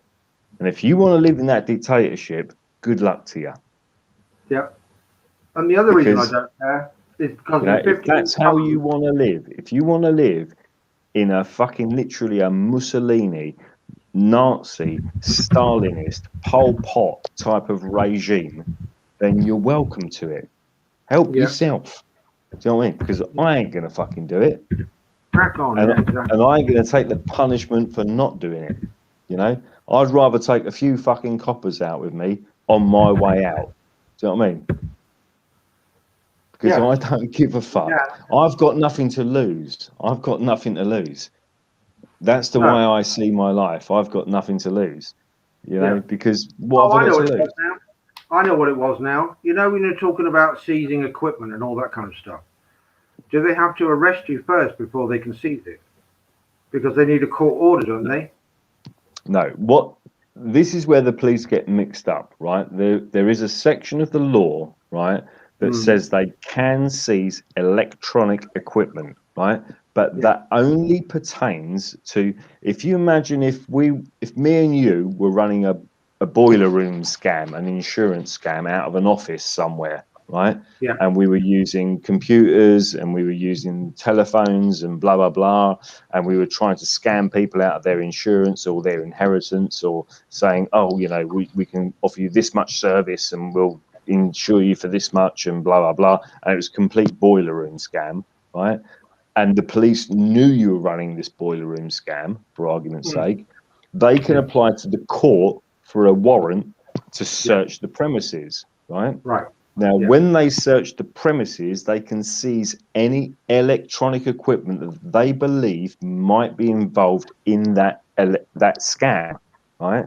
Yeah. And that's what the police are trying to use against auditors. And it Right. has absolutely no relevance whatsoever, because it relates to a property that they have reasonable suspicion that is involved in criminal offences. And Yeah. therefore, when they enter the property with a warrant, they can seize any electronic equipment. That's what it relates to. Well, It look, does not relate to someone standing on a public pavement taking pictures in a public place. It absolutely has no relevance whatsoever. yeah, that's what I thought. Because when he got it, who was it that did it in Lavender Hill? What's his name? What's his name? Oh, mentioned sorry, I missed that. You know, the guy that in Lavender Hill, he got his phone seized. What was his name? Oh, Coolio, not Coolio. Coley Burks. Yeah, Cooley Coley Burks. Yeah, yeah. After the PC looked through his phone and was satisfied that he wasn't a terrorist, then he seized his phone. They deleted his images. Oh, did they? Yeah, they gave him his phone back, but they deleted his video. Oh dear, how many more laws are they going to break? There's about 5 before that. What are they playing at? So they, oh. See, this is the problem we have. We have a problem where we've got a bunch of, and you know, this is the grand scheme of things. We end up in the grand scheme of things where we've got a bunch of police officers that have no idea what the law is, have no idea what the guidance is, or they don't care what the law is and they don't care what the guidance is, because it can only be one of the two. It's not like they're just making it up as they go along. It's either they respect the law and they respect their own guidance, or they don't give a fuck about the law and they don't give a fuck about their guidance. I mean, it can only be one of those two things. Yeah. Now, and the other thing, as I explained to you earlier, you know, when it comes to subpoenaing and holding evidence and this is just about butthurt police officers. Every auditor in the UK who's had their phone seized by the police, all it's got to do with is the fact that they've stood up for their rights and they've told them to go fucking sling their hook. You know, they've been arrested and they take them into the police station and they seize their mobile phone or their recording equipment, and it's purely just to fucking make their life a misery. So they have Oh, to yeah. go through the whole court system to get their shit back that they should never have been taken in the first place. It's just about butt-hurt police officers and butt-hurt sergeants, and if anything, the sergeants should know better, you know. But It's like Joe Public the other day. try to use that section of the law to say that Yeah. they can seize electronic equipment. They can't seize electronic equipment unless No, they need a court have order. a court order to seize the electronic equipment, and it generally relates to a premises that is involved in a criminal offence, and therefore, when you enter that that building that you think is consistently committing criminal offences, and you have a search warrant supplied by a judge, you can then go in there, and every electronic device in that office or in that building can be seized. TVs, mobile phones, laptops, everything can be seized. You know, it doesn't relate to you standing outside on a public footpath with a fucking camera. It does not apply. Yeah. And Joe Public's just confirmed everything. He just said apparently they can search and seize where they arrest for a crime that is classed as not a summary offence. So they have to arrest you in order to seize it. But if they just stop and search you and seize it and take it away with you, after confirming that you're not a terrorist, that's them breaking the law. Without the court order or anything else, all the arrest. They have to arrest you first, I think. Well, this is the thing. Therein lies exactly the problem. They can say to you, right, well, we're going to seize your shit until you can prove that you didn't break the law.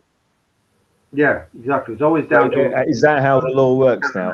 I'm guilty until I prove myself innocent. This is how they're turning the tables, and it works about everything. This is the same thing that works about everything. They've turned the tables in such a way that if I'm standing outside a police station, they can just arrest me and harass me and fucking force my identification out of me, and they can seize my camera equipment, and then I have to prove that I'm innocent, and you know, or they're just going to assume that I'm guilty and that I have to prove myself innocent.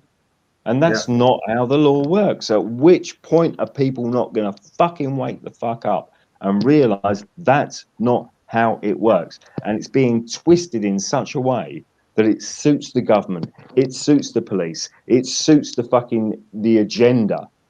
So that's how it suits the agenda. It helps with their numbers. There was a big case earlier on in America where they were talking about racial profiling, and they realised that for years and years and years, most states in America haven't analysed the racial profiling that they've done on stop and searches, which is part of their policy. They have to have a analytical number to say how many people, what gender, race, whatever it is they have.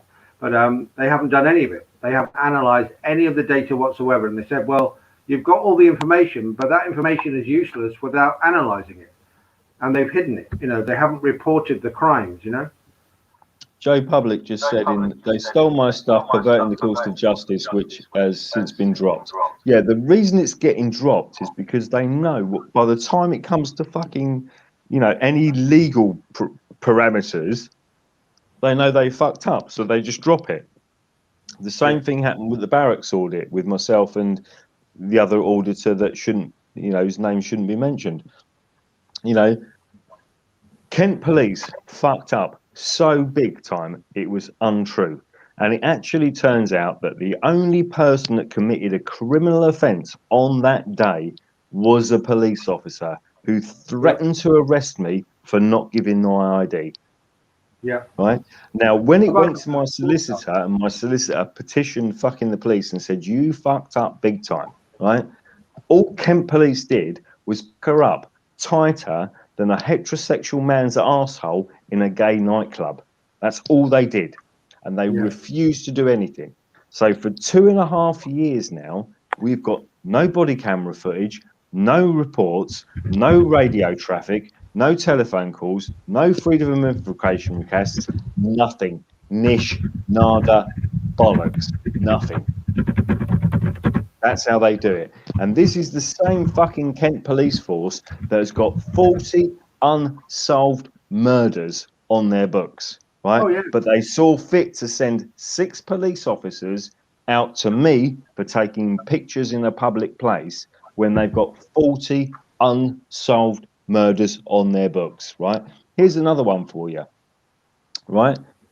West Yorkshire Police, right? When Audit in Britain was up there at West Yorkshire Police, they sent out 9 police officers, 9 police officers, right? 6 police officers, sorry, 5 police officers, 2 PCSOs, and a sergeant, right, for someone taking pictures of a police station, right? In the same constabulary, West Yorkshire Police, since the end of 1945, they have 379 unsolved murders. 379 unsolved murders in West Yorkshire. And, I'm sure right? you can go But to they saw any fit to send out find 9 numbers. police officers for a photographer. Yeah, yeah.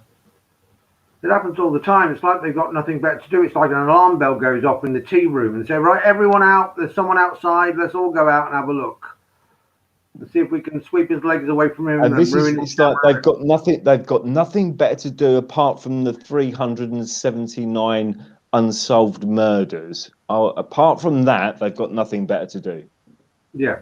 Never mind the other list of crimes that they haven't solved Exactly. Because and committing they're themselves. just a complete That goes without fucking saying. waste of space, mate. They're a complete waste of space. All of them. Yeah. They're just, now, don't get me wrong. If you're in West Yorkshire and you tweet, oh, I don't like David Cameron or I don't like Boris Johnson, and they're straight round your house.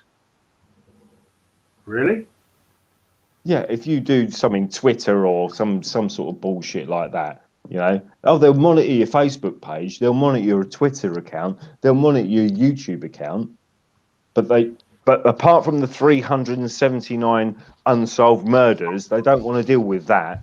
But they will monitor your YouTube account, and they'll monitor your fucking Facebook account, and they'll monitor your Twitter account, and they'll arrest you for that, saying, "Oh, you called somebody a queer, so therefore that's a I don't know, a fucking whatever they want to call it, yeah, sexual fucking, yeah, I don't know, whatever they want to call it, I mean, it's just ridiculous. Do you know what I mean? It is. Absolutely ridiculous. I mean, I've been called worse in my time and I've just brushed it off. It's only words at the end of the day. It's only words. Exactly. It just honestly, mate, it just drives me mad. Drives me mad. It's just the ego, isn't it? It's just the ego's getting in the way every single time. And this is the thing, is they're actually driven by it. They're actually driven by it. This is part of their training. It's not like they go, okay, guys, listen, situation meeting I'm the sergeant. We've got a real problem here because we've got 370 unsolved murders. We need to get onto it. You know what I mean? But if somebody says something on Twitter, we need to ignore those 370 murders and get onto Twitter and find out who's tweeting this and who's tweeting that and who's putting this on Facebook and who's putting that on Facebook. They've got a whole team. They've got a whole special team dealing with it. One group's like, on. Hang on, will you get a fucking grip? Your job is to solve crimes. Your job is not to police Twitter. That's not your fucking job. Yes, exactly. I have to remind, sometimes I have to remind the police, they're not COVID police, they're common law police. It's like, what are you doing? Why are you asking me about a mask? Why are you asking me about my shopping? Why are you asking me about why I'm out? Why are you asking me, what I'm doing? I don't have to account for myself. I really don't. I'm out because I'm not in. That's why. And listen, mate, I've just got to go to the toilet quickly because I'm going to... No, I don't. I'm sorry, I've got to go to the toilet quickly. I'm going to wet myself. No problem. You go and wet yourself then. See you soon. There you go. So yeah, if you want to jump on, Joe, now you're back from the shop.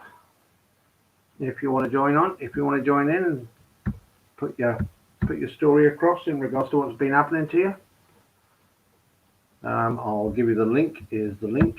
I should learn how to pin the link into. No, you can just join, can't you? Yeah, you can just join. Now you're in live. Sorry, I'm new to this. It's my second time. The first time I don't think it recorded. But yeah, if you want to join in, Joe, you're quite welcome to, or anybody else in the chat. Anybody else can join in. Put your story across and tell us all about what you do and why you do it. That'd be great. But yeah, I mean, we like Joe and myself, I'm normally out with my camera, and if I see it, I will just film it. Sometimes it goes a bit weird, and sometimes it goes okay, depending on the policeman, of course.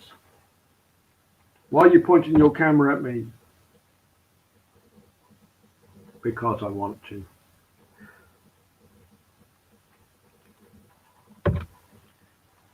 Give me 2 seconds. We should have interlude music while there's no one chatting on the message board or in the live, like lift music or something. Oh, you haven't not been to the shop yet, Joe? Oh, there's me going, yeah, I'll be back in 5 minutes. I'll wait, don't worry. Yeah, there's no problem. Is the shop open still? You've got 24 hours, I guess, 24-hour shop. But you didn't come on till late, did you? Like, well, what time was it? Whatever time it was. There you go. You're in the room. You're in the room. 24 hours. 24 hours. Hey, Joe. Hiya. I need to mute them. I can't see me on there. Can you hear me? I can hear you, yeah. Man. Yeah, you got a nice, cool. Electronic blue eye. Yeah. Don't know why that came up. It's like a bit different. Yeah, I've not been to the shop yet, but I've got to jump on because Flute Dog pissed off. Literally pissed off. Yeah, quite literally. Going down. But now, you show me that picture, that would be the perfect camera. A little camera in your eye. But then they'll do you for well. But yeah, what I was going to do is I've got to jump on quickly, and then if you're still back when I go to the shop, I'm going to go in like 5 minutes or so. And it is it's a 24-hour shop, and get something to eat in that, and then come back. If you're still live, then I'll come back and talk about all of my shit. If anyone wants to listen. Yeah, of course. Yeah, absolutely, mate. I'll stay live till about 2 o'clock, something like that, 2, 3 o'clock. Yeah, I should be back by then in a minute. I'll wait until Flute comes back, and then I'll jump off, and then I'll jump back on when I get back. You wait until Flute? Yeah, okay, mate. No problem. Yeah, wait till Flute comes back. If he comes back, and go from there. Yeah, you're just left on your own, weren't you? So I thought, I can't leave you. Yeah, I've got people in the chat. I've got 10 people. Yeah, but no one's really saying anything, are they? You know, not really. So, I mean, like, yeah, I'd like you to never find know. out You might get someone jump on as well. How many's on now? Because I've had to, because I'm doing this on my phone. I can't see. Hold on, I can see how many's in the chat. I think you've got 10 watching. People. Yeah.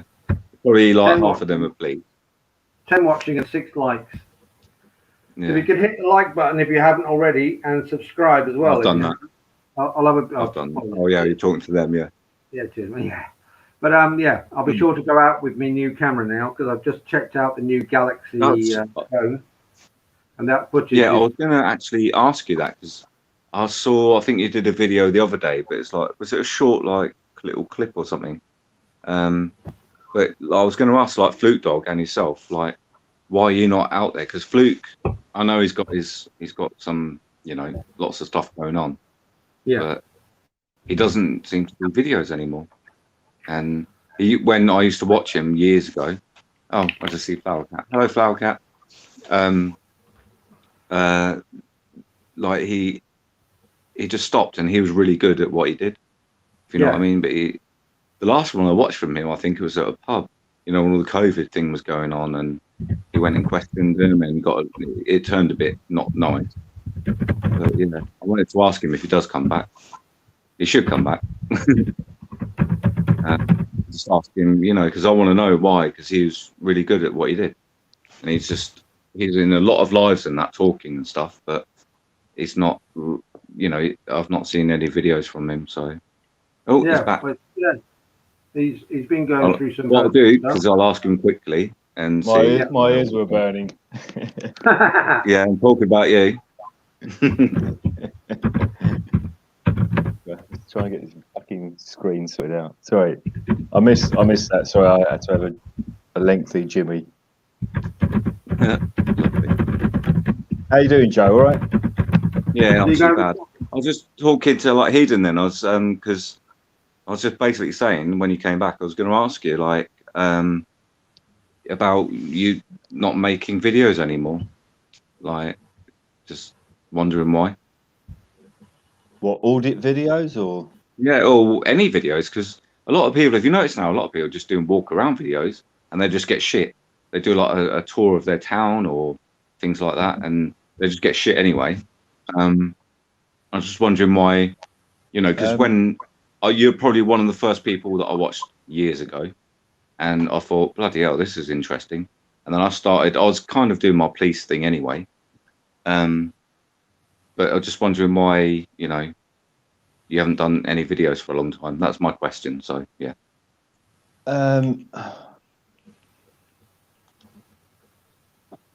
think what's happened is we've ended up in a situation where I think in future what I'll do is my more controversial videos that I'll be doing in future will be on BitChute and Odyssey and stuff like that. Because if I do, and I don't really give a fuck to a certain extent, because if I put the shit that I want to put up on YouTube, I'm just going to get deleted. It's as simple as that. Yeah. Now, do I give a fuck? No. But I do give a fuck in the sense that I want to make it clear that I'd like to keep my YouTube channel up because I want people to go to my Odyssey channel or my BitChute channel. What happened?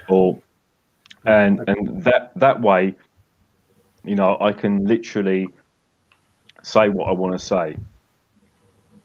Yeah. Without being deleted, you know. Yeah. But but to a certain degree, I don't want to self-censor myself on YouTube. I don't want to go on YouTube and self-censor myself because that would be defeating the object. So that's why I've not put any videos up on YouTube just lately. As you know, I don't want to do it in and self-censor myself because they want to censor me anyway, and they want to censor auditing channels. They want to censor. I got banned for a week the other day as well. So. Yeah, and you know, and that's exactly what it is. And I don't want to do that in the sense that I don't want to produce a video just for the fact that I'm going to get deleted, you know. And yeah. So what have you noticed? What a lot of people are doing. So I don't want to like talk over you. I'll go to the shop in a minute, and then I'm going to come back if you're still live. What a lot of people are doing, and I'm thinking about doing it myself, is use YouTube because you've got the followers and people that are interested, kind of thing. Use YouTube as an intro, which I've seen a lot of people doing, and then just go, look, I've got a new video, and just do like a little clip that's not going to get banned or anything, and then put it like linked to BitChute. I've seen like bigger channels have started to do that now because YouTube is it's literally fucked, isn't it? I mean, fucking hell. I've got comments that come through, and they're going. Honestly, I had one the other day, and I did type it like earlier in the chat, and it was like someone said yes, and then someone else said exactly, and I go and click the notification to reply to them and like give it a like or whatever. It's gone, and it's not in held for review. Nothing. That's how bad it is. It's really bad. And this is the funny thing. It's like I don't know if any of you guys noticed the other day. Susan Wojcicki, who's the head of YouTube, was given an award. Right, by a for freedom of speech, wasn't it? Yeah, for freedom of speech, like that. Right? And it was like what do they call it? It's it was a free speech what's the word for it? Sorry, I'm having a brain Awardy fart. thing. Yeah. Yeah, it was a free speech award, and this was awarded by a free speech First Amendment, Mm. organization in the US. And it turned out that the free speech organization Yeah. in the US that gave Susan Wojcicki Funded by YouTube. was funded by YouTube, There you go. and actually sponsored financially by Google. So Oh my it's like, God. well, they're giving themselves awards for not only cutting people off and deleting their channels and censoring their speech, and then giving themselves a pat on the back for doing it. Yeah. And it's like, well, I mean, the only I don't want to credit YouTube, but the First Amendment audits and our audits. I don't really do audits, but they don't delete them really. I've had one that's been, like loads of people did privacy complaints, which was incited by the police. But I've re-uploaded that recently, shit quality, but not had a privacy complaint. So it's weird, isn't it? But the only one I've had privacy complaint was my Karen and Darren video, and and that was quite funny because they said it violated people's privacy, and I wrote an email, and I'll try and get it up if you want, but I wrote back to YouTube and said, look, the whole reason of the video was to exercise my right to freedom of speech and to inform local businesses that they had a duty of care to their customers' information under GDPR regulations, because if they violated GDPR regulations, they could be fined for it. So the whole point of my doing that video was to inform local businesses, and this was under COVID, where you have to, if you go to the local pub, they take your name and your address and your phone number and blah, blah, blah for track and trace. And I said, but if they do that and I can visualize and I can see that information, then it's not the government's liable for that contravention of people's privacy. It's down to the pub or the restaurant or whoever it is that took that information. If it's visible, then it's it's down to them, and I was trying to warn them that they would be contravening GDPR regulations if they did that and kept it on an open record, and so I sent that email off to YouTube, and straight away the next day my video was back up again, and it was not that monetized matters, but I mean they just said, yeah, okay, you're absolutely right, and I was like, yeah, I know I'm absolutely right, because that was the whole point of the video. I had one video a little bit like that, and I think it's a kind of a newer one, and it got removed, and I pretty much basically copied and pasted a shitload of legislation, and they still said no. So you know what I mean? It's like, I can't remember what video it was, but I was like, do you know what? How dare you share the law on your website? But if you read YouTube's sort of policies and that, they actually say, even though your video was produced in, say, the UK or fucking China or whatever, we've got our own law to remove videos. They basically said it doesn't matter if you're in England and you've got the right to record in public. If someone does a privacy complaint, then you can get that. We can remove it because we don't actually care about UK law. So yeah, I think what the fuck? Yeah, I think the way to go around it is if anybody, and this is advice to anybody, and I'm not saying this will work for every scenario, but all you've got to do is if you use GDPR as a way of saying, look, the reason I did this video was to inform people of the GDPR complaint, because if I publish this, then I'm under no obligation to qualify under GDPR, because GDPR only qualifies people who own the information.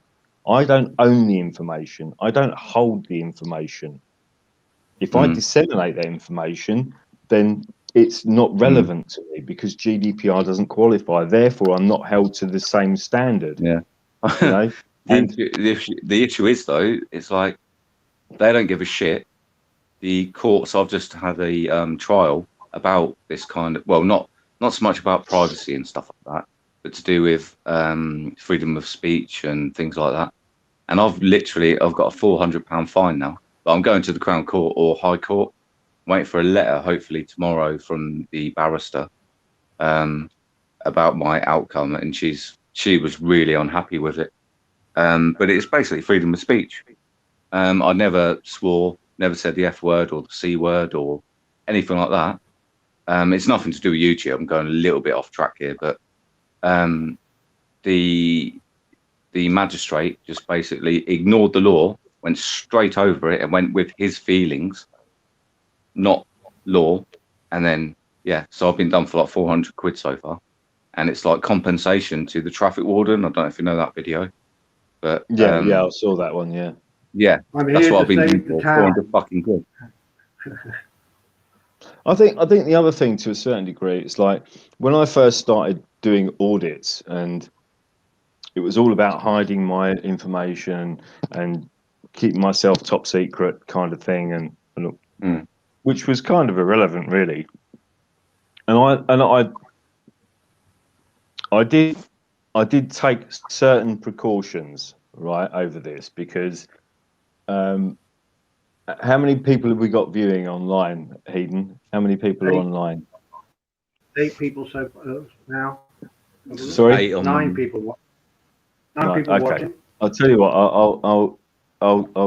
I'll share something that 9 people will only ever know. I was watching audits for about 18 months before I started doing it myself, and mainly, obviously, we're in the US, mainly Texas and California and New Jersey, and New York, Virginia was another one, Arizona was another one, and Las Vegas was another one. All 50 states. Not all 50 states. Might as well have been all 50 states. Exactly, yeah. And what I did was I contacted a friend of mine, and he fucking hates the police with a fucking passion, has done all his life. You know what I mean? And I explained what I was going to be doing and what I was going to be doing and why I was going to be doing it. I said, now what I need to register everything I've got to another address, right? And he said, fuck it, just send it all to my address. He said, I don't give a shit because I agree with everything you're doing. You know what I mean?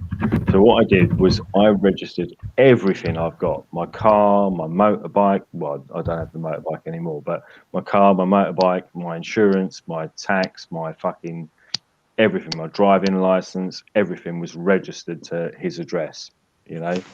And therefore I had carte blanche, because if I went on an audit and I had to give my details, they would all clear out. They would all, you know, if the police went, oh, it's so-and-so, fluke, blah, blah, blah, this, that, and the other, it would completely clear out. Everything's registered, insured, taxed, MOT'd, blah, blah, blah, everything else was all registered to that address.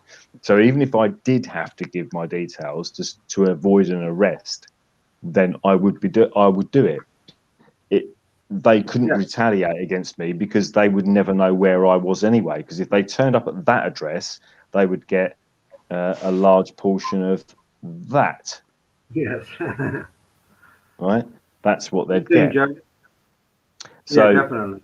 So it was kind of irrelevant to me, because I learnt that from the American auditors, because, you know, they were trying to hide their identity to such an extent that the police wouldn't find out who they were, and it never worked out.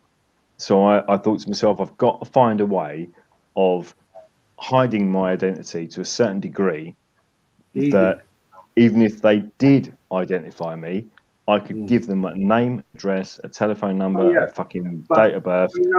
You know about it would come back clear, you know. Yeah. So that's what I did. Yeah, but do you know about legal name fraud? If they ask for your name, which is your legal name, that you don't own your name. Yeah, we're going down the common law thing and all the rest of it. Exactly. That's what we're dealing with anyway. We all stick to common law, and that's what people don't understand. If you give if you consent to giving your name, you're doing it fraudulently. Your name doesn't belong to you; it belongs to the Crown, and you need the Crown's permission to actually issue that name to anybody else. Yeah, I mean, and that doesn't work on the roadside, you know. And if they're Crown servants, no, I mean like audits, but if they're Crown servants, they should abide by that Crown ruling. Yeah, and the chances of them abiding by the law is what? Minuscule. Zero. If then, unless they're nice. So why go along with it? Why go along with it? It's pointless even. It's pointless even arguing the toss. Even it really is pointless arguing the toss because they don't give a fuck. What they want is a name, address, and date of birth. That's all they give a fuck about. They don't give a fuck about common law, and they don't give a fuck about the Queen, and they don't give a fuck about this, and they don't give a fuck about that. But all they want is a name, address, and date of birth. As long as they can clear that, then that's fine, you know. And the bottom line was, I would never give those details, right? But if I had to, and I was forced into that under duress of being arrested, then I would give those details because I knew they couldn't fucking respond against me. I knew they couldn't fucking come against me because the only place they could go was that address. And that address I don't live at. And if they did turn up at that address, they'd get a large portion of that is what they're going to get. And they wouldn't turn up at that address anyway because they fucking know it. And the people that live there, they know, do not give two flying fucks about the police. So it was kind of, it made sense. So, and that's why I did it. And in the second, one of the videos I did was the police training base in Sussex Police Training Base, the secret bunker audit, I think I called it. Yeah. And I gave my details there. And it was like when the police left, I thought, well, what difference does it make now? Because you don't know where I live because all you've got is you've got a paper trail of where I supposedly live, right? So now I can still stand here and take pictures of all your training base anyway. So it's not, what difference does it make? It's not made any difference to you whatsoever. All you've got is my name, address, and date of birth. That's all you got. And so I could stay here for the next 24 hours and video everything that's gone on because it doesn't make any difference because you're fucking idiots. Because you think that because you've intimidated me into giving you my details, which I don't have to give because I don't give a shit anyway, because it doesn't make any difference because, you know, all you've got is a dummy address at the end of it, and you don't realise you've got a dummy address because you're dummies. Yeah. Yeah, exactly. That's exactly it. They're going on an agenda, a scripted agenda, without any care for any other answer than what they're looking for. Yeah. And once they've suggested either terrorism, paedophilia, suspicious behavior, any of these things, as soon as they utter these words, they are convicted, you know, they're convinced within themselves that they're doing the right thing when they know it's perfectly wrong for them to be doing it. And that's the reason why I did what I did with regards to my identity, because I don't give a shit in the face of, you know, I'm sure that, you know, if the police really wanted to look into it, they'll find out who Fluke is and where he lives and blah, blah, blah, and all the rest of it. And, you know, my face is all over the internet. You know, if you really wanted to delve into me, you know, if you were that really fucking sad, you know, then you can find out where I live and blah, blah, blah, and all the rest of it. You know, but it doesn't really bother me, you know, but at the point where I started auditing, I thought, well, if I can just relay that information to the point where if I had to give that information would come back to the police and go, well, yeah, that's where he lives and that's da da da da, and he's all straight, he's all mellow, his car's insured there, fucking this, that, and everything else is registered there. I'm registered to vote at that address. Everything is clear as you dandy as you like, you know. So, you know, and it was more a case of if I went out and did an audit on my day off and I got arrested, right, I had two options. the two options were to give my name and address and date of birth, right, and clear it, Yeah. or I'd end up 24 hours in police custody and lose a day's wages the next day, because I'd end up having to phone my boss and say, I've been arrested, you know, for auditing. Do you know what I mean? And he'd laugh his head off, and I'll go, but, you know, then I lose not only, you know, potentially all the footage that I got that day, you know, I've got nothing to put up on my YouTube channel, and I end up spending 24 hours in police, you know, in police custody. And when I want to make a complaint against them or want to sue them, you know, I end up in the same position where I end up with the barracks audit. For 2.5 years, we've got no data, no paperwork, no fucking radio calls, no phone calls, no body camera footage, nothing. You know, because when they fuck up, and they know they fuck up, they clam up like tighter than a fucking tortoise's arsehole. Oh yeah, and find any excuse to not provide you with the information you've asked for. Exactly. Oh, we don't. And I knew it. I knew it was going to happen because I saw it time after time after time for 18 months of watching American auditors, whether they Second Amendments or First Amendment auditors. They got fucked up, screwed up, everything, time after time after time. And I knew the same thing was going to happen in the UK. I knew it was going to happen. And that's why I did what I did when it came to registering my address and things like that. And it doesn't even matter. I could give you my address and all the rest of all that bullshit over the fucking. I can give it to you all now. It doesn't matter. Because it doesn't make any fucking difference. Because I don't give a shit. I don't fucking care. I really don't care anymore. Yeah, there's nothing against your name or your address or, you know, anything about you that can come back and haunt you. You know what I mean? It's you. Yeah. You exist on the planet. Your information has been sold 1,000 times, if not 10,000 times already, to people you don't even know without your permission. You know what I mean? Yeah. And the only reason I'm on this, StreamYards is because I've got a Google account. I mean, how fucking you're going to get you couldn't get more screwed if you tried. Well, the reason you get cold calls is because they bought the information from somewhere. Yeah, exactly. You know, it's just slightly crazy these days. You can't be incognito anymore. Not unless you go and live in a cave or something for the next 20 years. But your information will still be on the system because you're registered at birth, aren't you?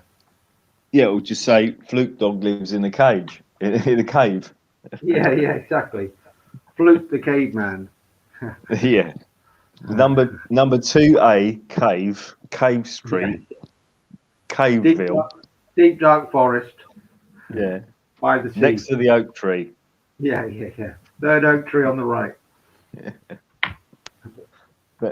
And this is the thing. It was like, and I look back on it now and I think to myself, why did I fucking waste all my time doing all of that shit, knowing that, and even I knew it then. I thought to myself, well, even if I re-register my address and my car and my insurance and my tax and this, that, and the other to another address. Excuse me, I've got hiccups.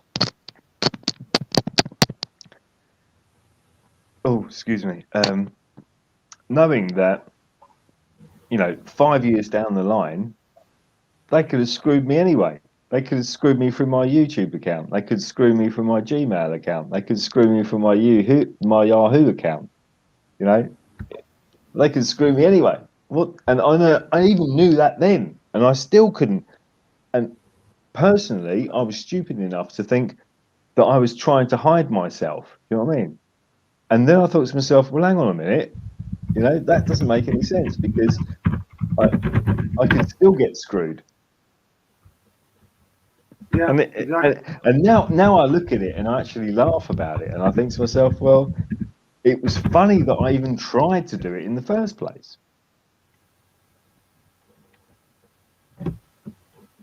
Yeah, I mean, well, it all depends on the principle. I would say on principle, it depends on how much you want to fight for your rights in regards to that. You can say, right, well, I know I've done no wrong, and I know they're not legally obliged to have my details. but am I prepared to take, get the consequences of that not giving my details? Am I quite willing to give up my freedoms because of the fact that I haven't committed a crime? Because they'll take them away from you. If they don't get you on section 43, they'll get you on section 50. They'll do something. All the audits I've done and all the interactions I've had, I've only ever gave them my details once, and that was at the barracks audit.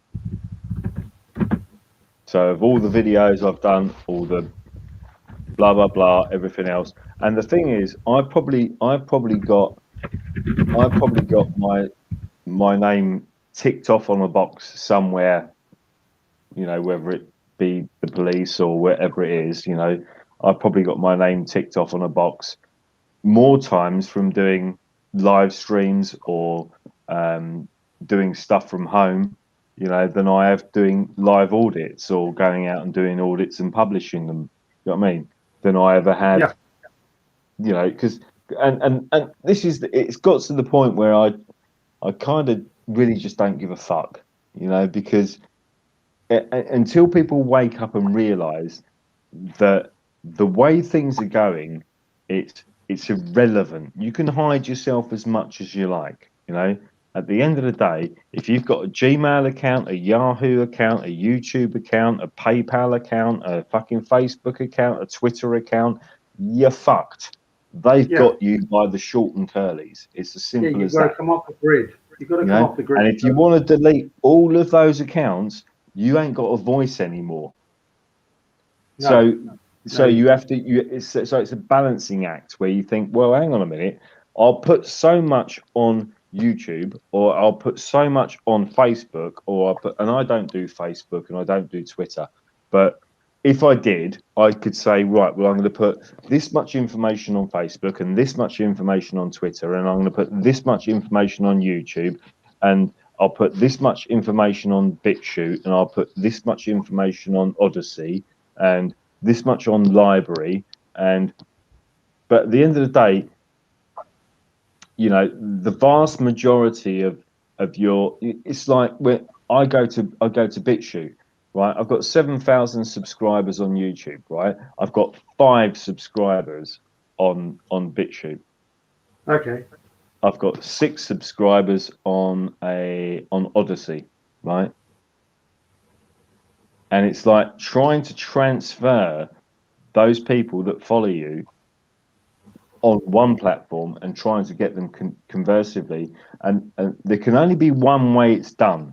Either they're literally stopping you from saying, go to my BitChute account, go to my Odyssey account, go to my blah blah blah account, and they're just stopping you from doing it, because that's the only way that can happen. Because stopping you from placing a link in any kind of intro video. Exactly. It's like I tell you, is a perfect example is Dan Dix at Press for Truth, right? Dan Dix had 350,000 followers on his Facebook page, right? And they deleted his Facebook page, right? Yeah. He had 240,000 followers on Twitter, right? And they deleted his Twitter account, right? Yeah. He had, and this is a guy that is literally, people want to send him money and they appreciate what he does, and they were like supporting what he does. So they stripped him his PayPal account was the next one. That went, right? Then he had another account which was GoFundMe account, and they stripped him of his GoFundMe account. So he's now banned from YouTube. He's banned from fucking Twitter. He's banned from Facebook. He's banned from fucking, what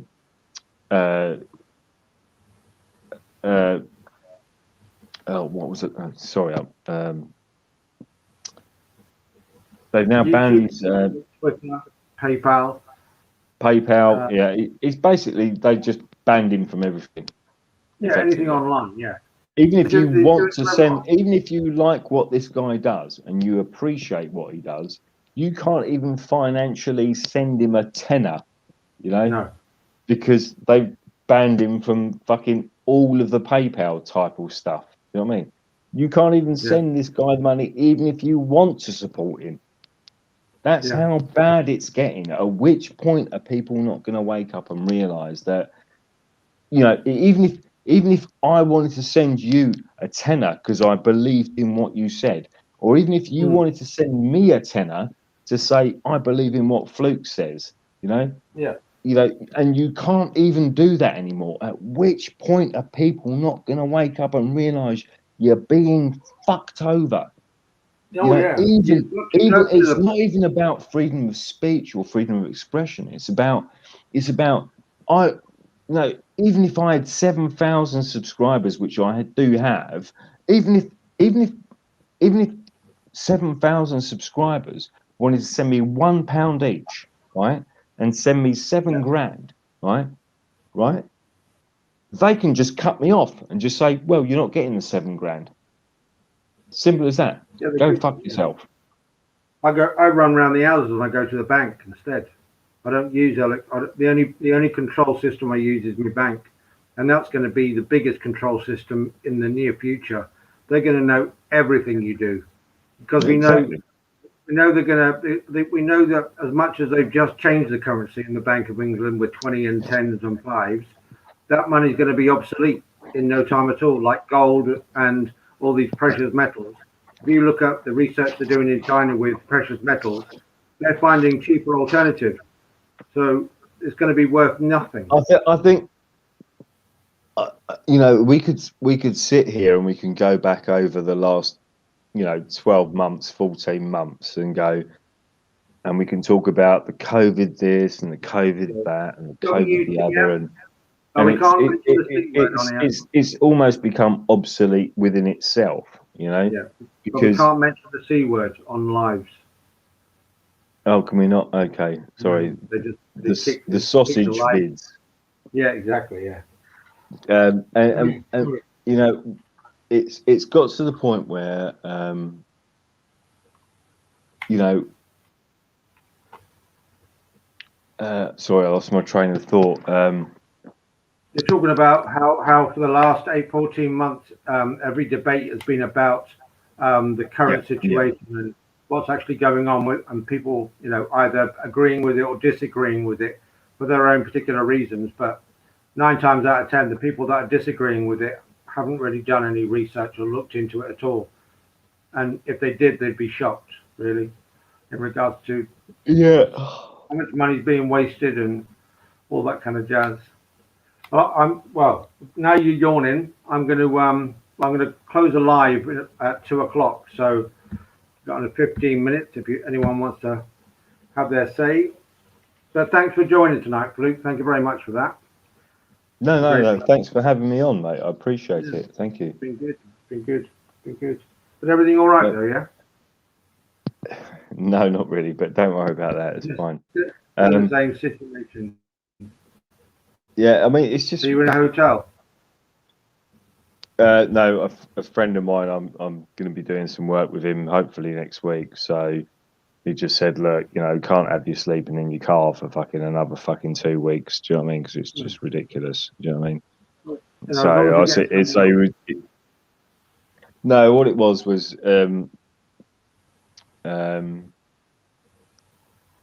you know, I just don't have enough money. It's as simple as that. I mean, I literally ran out of money last week. So, and I thought, well, you know, so I spent the whole week living in my car. The last, you know, I don't know, Sunday. When was Sunday? Oh God, I don't know what day of the week it is. Sunday last week. Today.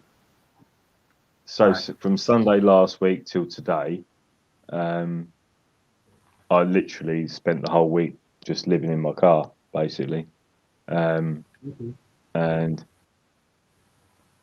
it was weird actually, because there was some really fucking so what I did was I parked up in a park, and because it's a public parking space, and you know, there was, you know, I can park there day and night if I want, but there was like some really weird old people that used to come and walk their dogs there, And there were some really nice people, don't get me wrong, but they were obviously inquisitive, but they didn't ask any questions. So, because obviously every day they came to walk their dogs, my car was parked there.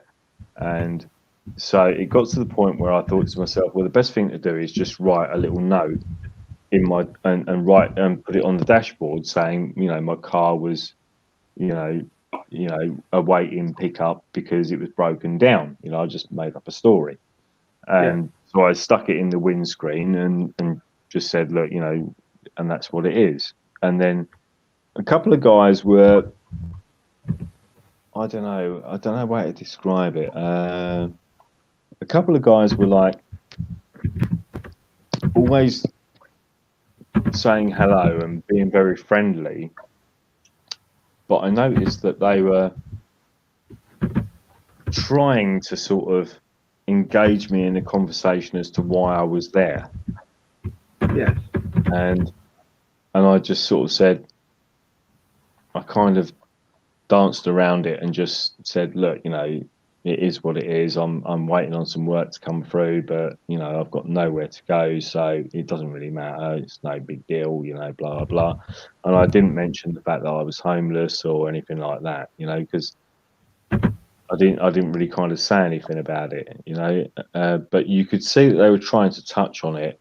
And then you had another portion of the people that were turning up to walk their dogs who were just completely oblivious. They didn't give a shit, They just were like walk past and wave and hello, how's you? All right, yeah, okay. And then there was another bunch that were like, I'll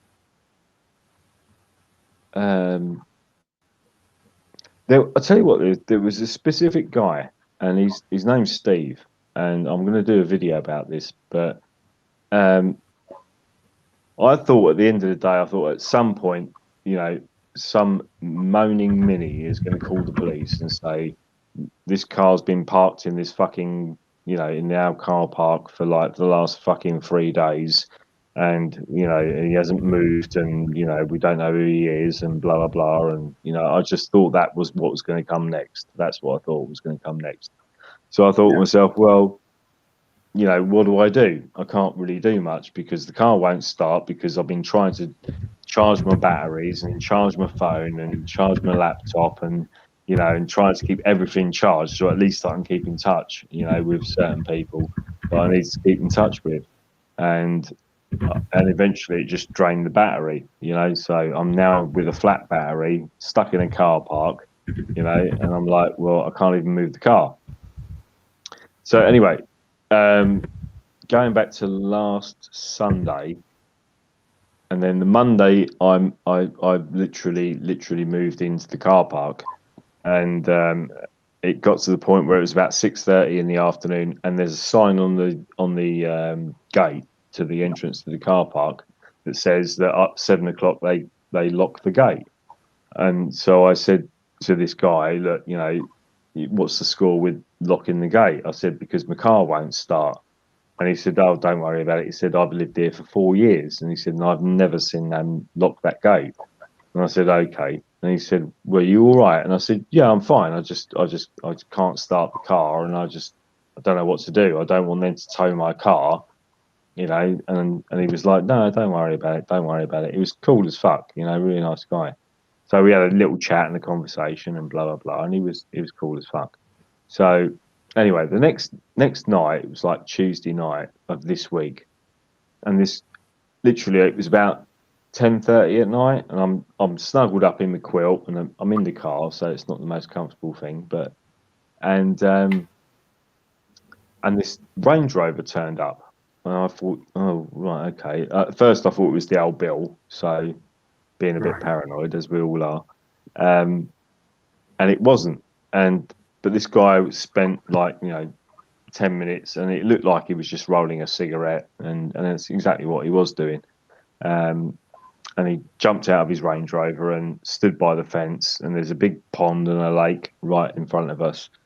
And he smoked his cigarette and blah, blah, blah. And, 20 minutes later, he jumped back in his Range Rover and he drove off. And the next night, I was obviously still in the car, and the same thing happened. You know, it was like nearly 10 o'clock, and this guy turned up in his Range Rover and rolled a cigarette and jumped out and smoked his cigarette, and you know, obviously had a chat on his mobile phone or whatever he was doing. And then half an hour later, he jumped back in his car and he drove off, and didn't see him again. And then the next night, he turned up again, and I thought, right, okay, this is either a moaning mini, you know, it's like, he's going to be like, I don't know, he might be a local councillor, or he might be someone that's, you know, somebody that's walking their dog going, oh, this strange man in his fucking little BMW sitting in the car park, you know, and he's been there for 3 days, and they start reporting you to the council and this, that, and the other. And I was like, here we go, you know, this is where it's going to go. And I was like, right, okay, we're just going to have to deal with it, you know. So he turned up again, and I was like, right, okay, here we go. So he rolls his cigarette, goes out, has a cigarette, and I'm thinking, I could just see it happening. I could see it happening. So he came over to the car, and he sort of knocked on my window, and he said, "Are you all right, mate?" And I said, "Yeah, I'm fine." And he said, "Oh, I just, you know, I popped in, I just wondered if you were okay." And I said, "Yeah, I'm fine." I said, "Look, hang on a sec." So I was watching a YouTube video or whatever, and I took my earphones out, and I jumped out, and I thought I better try and appease the bloke before he calls the police. Do you know what I mean? So I thought I better give him an explanation. So I jumped out of the car and I said, "Yeah, hello, my name's Nige. You know, I said, look, I'm just a bit stuck. You know, my car won't start, and I can't get it removed because, you know, basically I haven't got the money to get, you know, get it fucking towed or whatever." I said, "So I'm a bit stuck." I said, "But you know, it's no big deal. You know, I'm just here, and what can I do?" You know, I said, "It's no big deal." And it turned out to be an absolutely fucking diamond geezer. And he said to me, "I tell you what do you want me to do?" And I said, "Well, I don't want you to do anything, you know." I said, "Because, you know, I'll just have to, you know." He said, "Are you literally sleeping in your car?" And I said, "Yeah, it's exactly what I'm doing, because I've got no other option, you know." Right. And he said to me, and it was like, I think this was Thursday night of this week, and I said to him, "Well, look, you know, it is what it is, and I don't mind. It's no big deal. You know, eventually I'll get something sorted out. So, you know, it's no great shakes. You know, I tried to sort of brush the whole thing off, you know, as if to make out it wasn't a big deal." And he said, well, what are you going to do?" And I said, "Well, I tried to get another guy to jump my motor, but, you know, it just wouldn't jump." I said, and I'd say, "What can I do?" So, but when we took the jump leads off my car, one of them was completely fucked. Basically, one of my jump leads had literally like one thread of, you know, copper wire going into the clasp, and I was like, "Well, that's probably why it wouldn't jump," you know. Yeah. And he said to me, "Well, I'll go and get some jump leads." And I said, "No, look, it's 10:30 at night, you know. You don't know me from Adam, you know. Don't worry about it." And he said, "No, I only live up the road." He said, "I'll go and get some jump leads for you." And I said, "Yeah, but even if you get me some jump leads," I said, "you know, I've got no fuel left in the car." I said, "So even if you jump the car, what am I going to do? Drive around the corner and just sleep there for the night?" I said, "It doesn't matter. Don't worry about it, you know." And he was like, No, let's get the car jumped, because if at least you've got the car jumped, at least you've got some fucking power going through it." Exactly. And so anyway, so he pissed off, and I was like, oh my God, you know, I just thought to myself, this guy's either going to grasp me up to the council or grasp me up to the police or do something like that. You know, I just got totally paranoid about it. Anyway, half an hour later, he came back and he goes, "Right, okay, here we go." And he had the biggest fucking set of jump leads you ever seen in your life. And I was like, "Mate, and as soon as he put them on my battery, everything in my car lit up, interior lights, everything, just the whole lot." And I was like, right, okay, let's see if it turns over. So as soon as I fired it up, it just turned over straight away. And And I said, okay, let's take the. And he said, no, just leave it. Turn the lights off, turn the interior lights off, let the fucking, and he was the next fucking motor guy. And he just said, look, just let it run for 10 minutes. Do you know what I mean? So we had a fag and a chat and we were talking. And I said to him, look, this is what it is. You know what I mean? I explained the whole situation and he was like, okay, fine. He said, I'll tell you what, run the car for the next 10 minutes. He said, and I said, the problem was, and what it was the last bit of electric in the car left my window about 2 centimeters open on the driver's side. So I was literally sitting in the car freezing to death because the wind was just blowing straight through the car. And he was going like, just wind your window up. And so I wound the window up and he said, right, okay. So he said, I'll be back in 10 minutes. And I was like, right, okay. And he just, we unplugged the jump leads from the car. Yeah. He took them back in his car. He drove off. And literally 20 minutes later, he was back again. And I was thinking, what's the matter with this geezer? Do you know what I mean? It's like, what do you want now? Really odd. And so he comes back 20 minutes later and he goes, right, okay, here you go. And he gave me £10 cash. He said, make sure you get something to eat tomorrow. And he said, and my wife made this for you. And he gave me 2 bags, like carrier bags. And he's good. There's some water in there, and there's some bits and pieces in there for you. And I was like, yeah, but I don't. And he's going, don't worry about it. And we sat there, and he rolled a cigarette, and I rolled a cigarette, and we sat there and had a chat.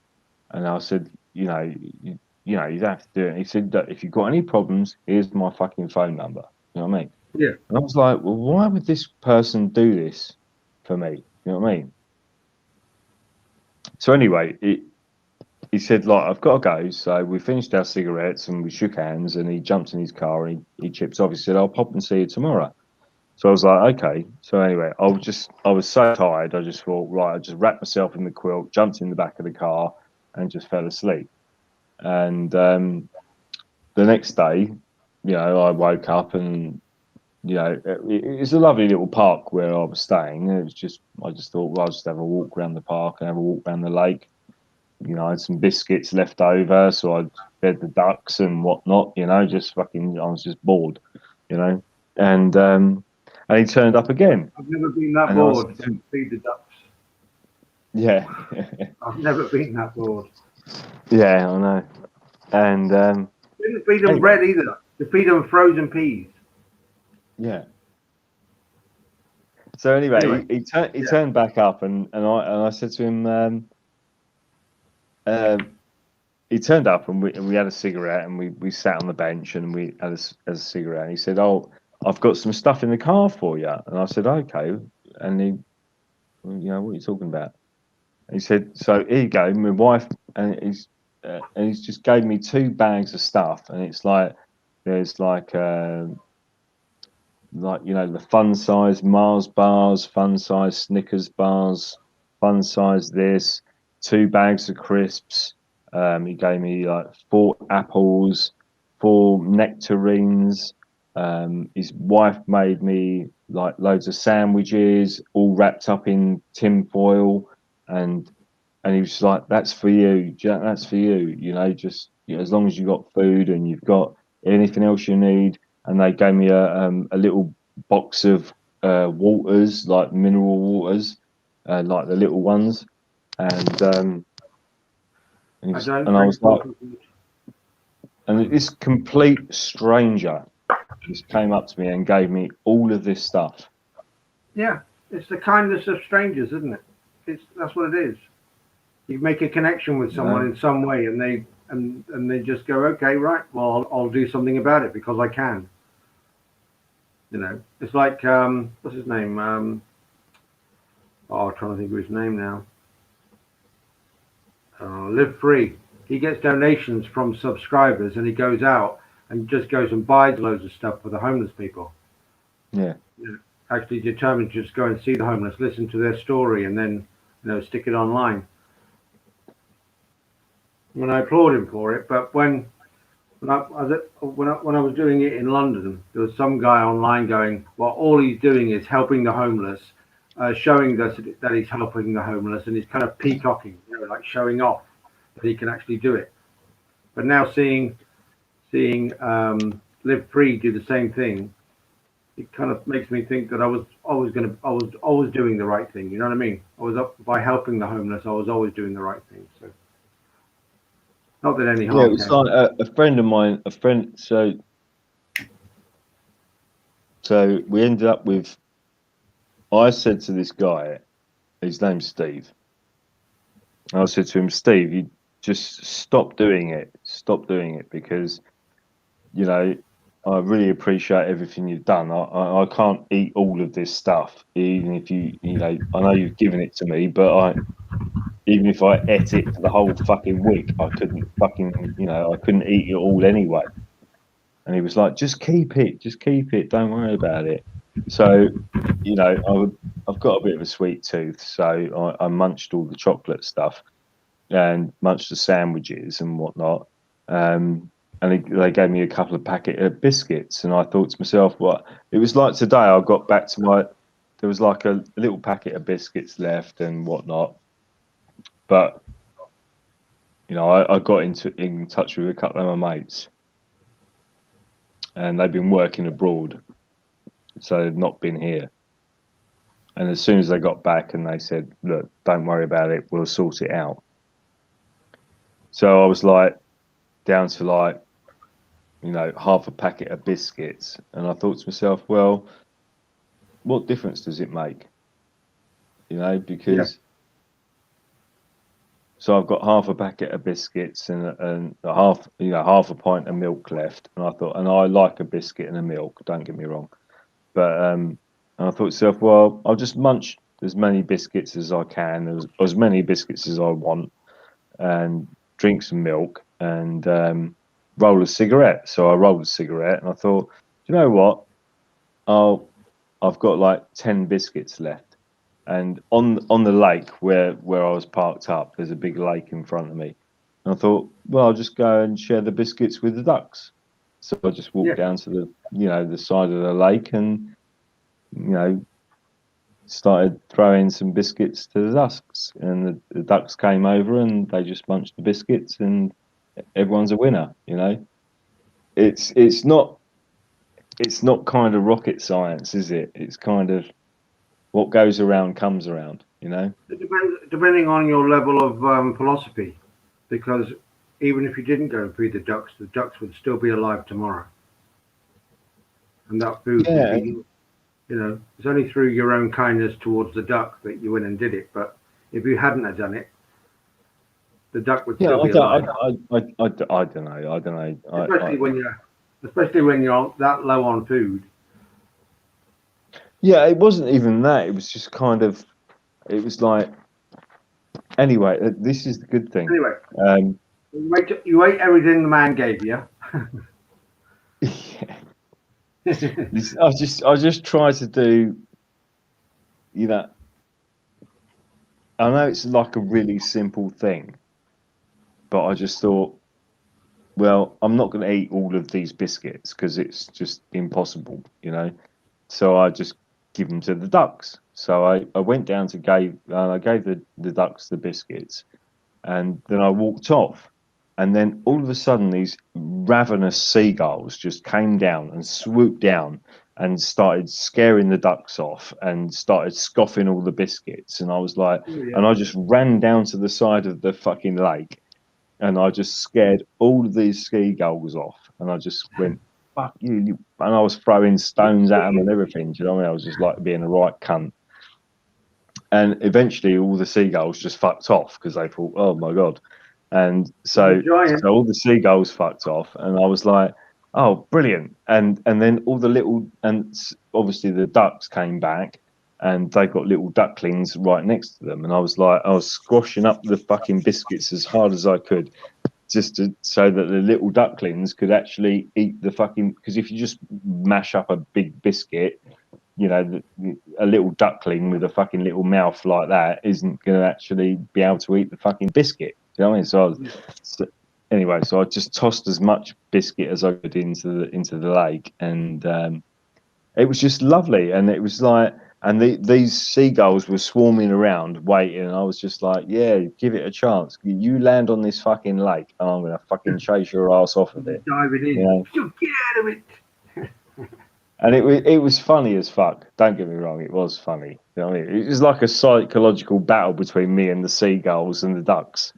You know, Yeah, you had a reconnect in a violent way. Yeah. Reconnect with Yeah. nature. What we're going to do? We're going to fight seagulls today. Yeah, exactly. Because I knew the seagulls would get their shit anyway, so I thought, no, you're not having my shit. You know, I'm not sharing it with you. Yeah. I think come fuck here to off share and it get with you. Exactly. Blooming seagulls. So, Well, yeah, we'll give it anyway, to us. yeah. I mean, the long and short of it was, so hopefully I've got some work next week, which is great. That'll be good. So, Yeah, that's good. so that. And that are you staying at your mate's house for the time that you're working for him as well? Like 2 weeks? Yeah, yeah. So I can stay at his place. So that's not a problem. And then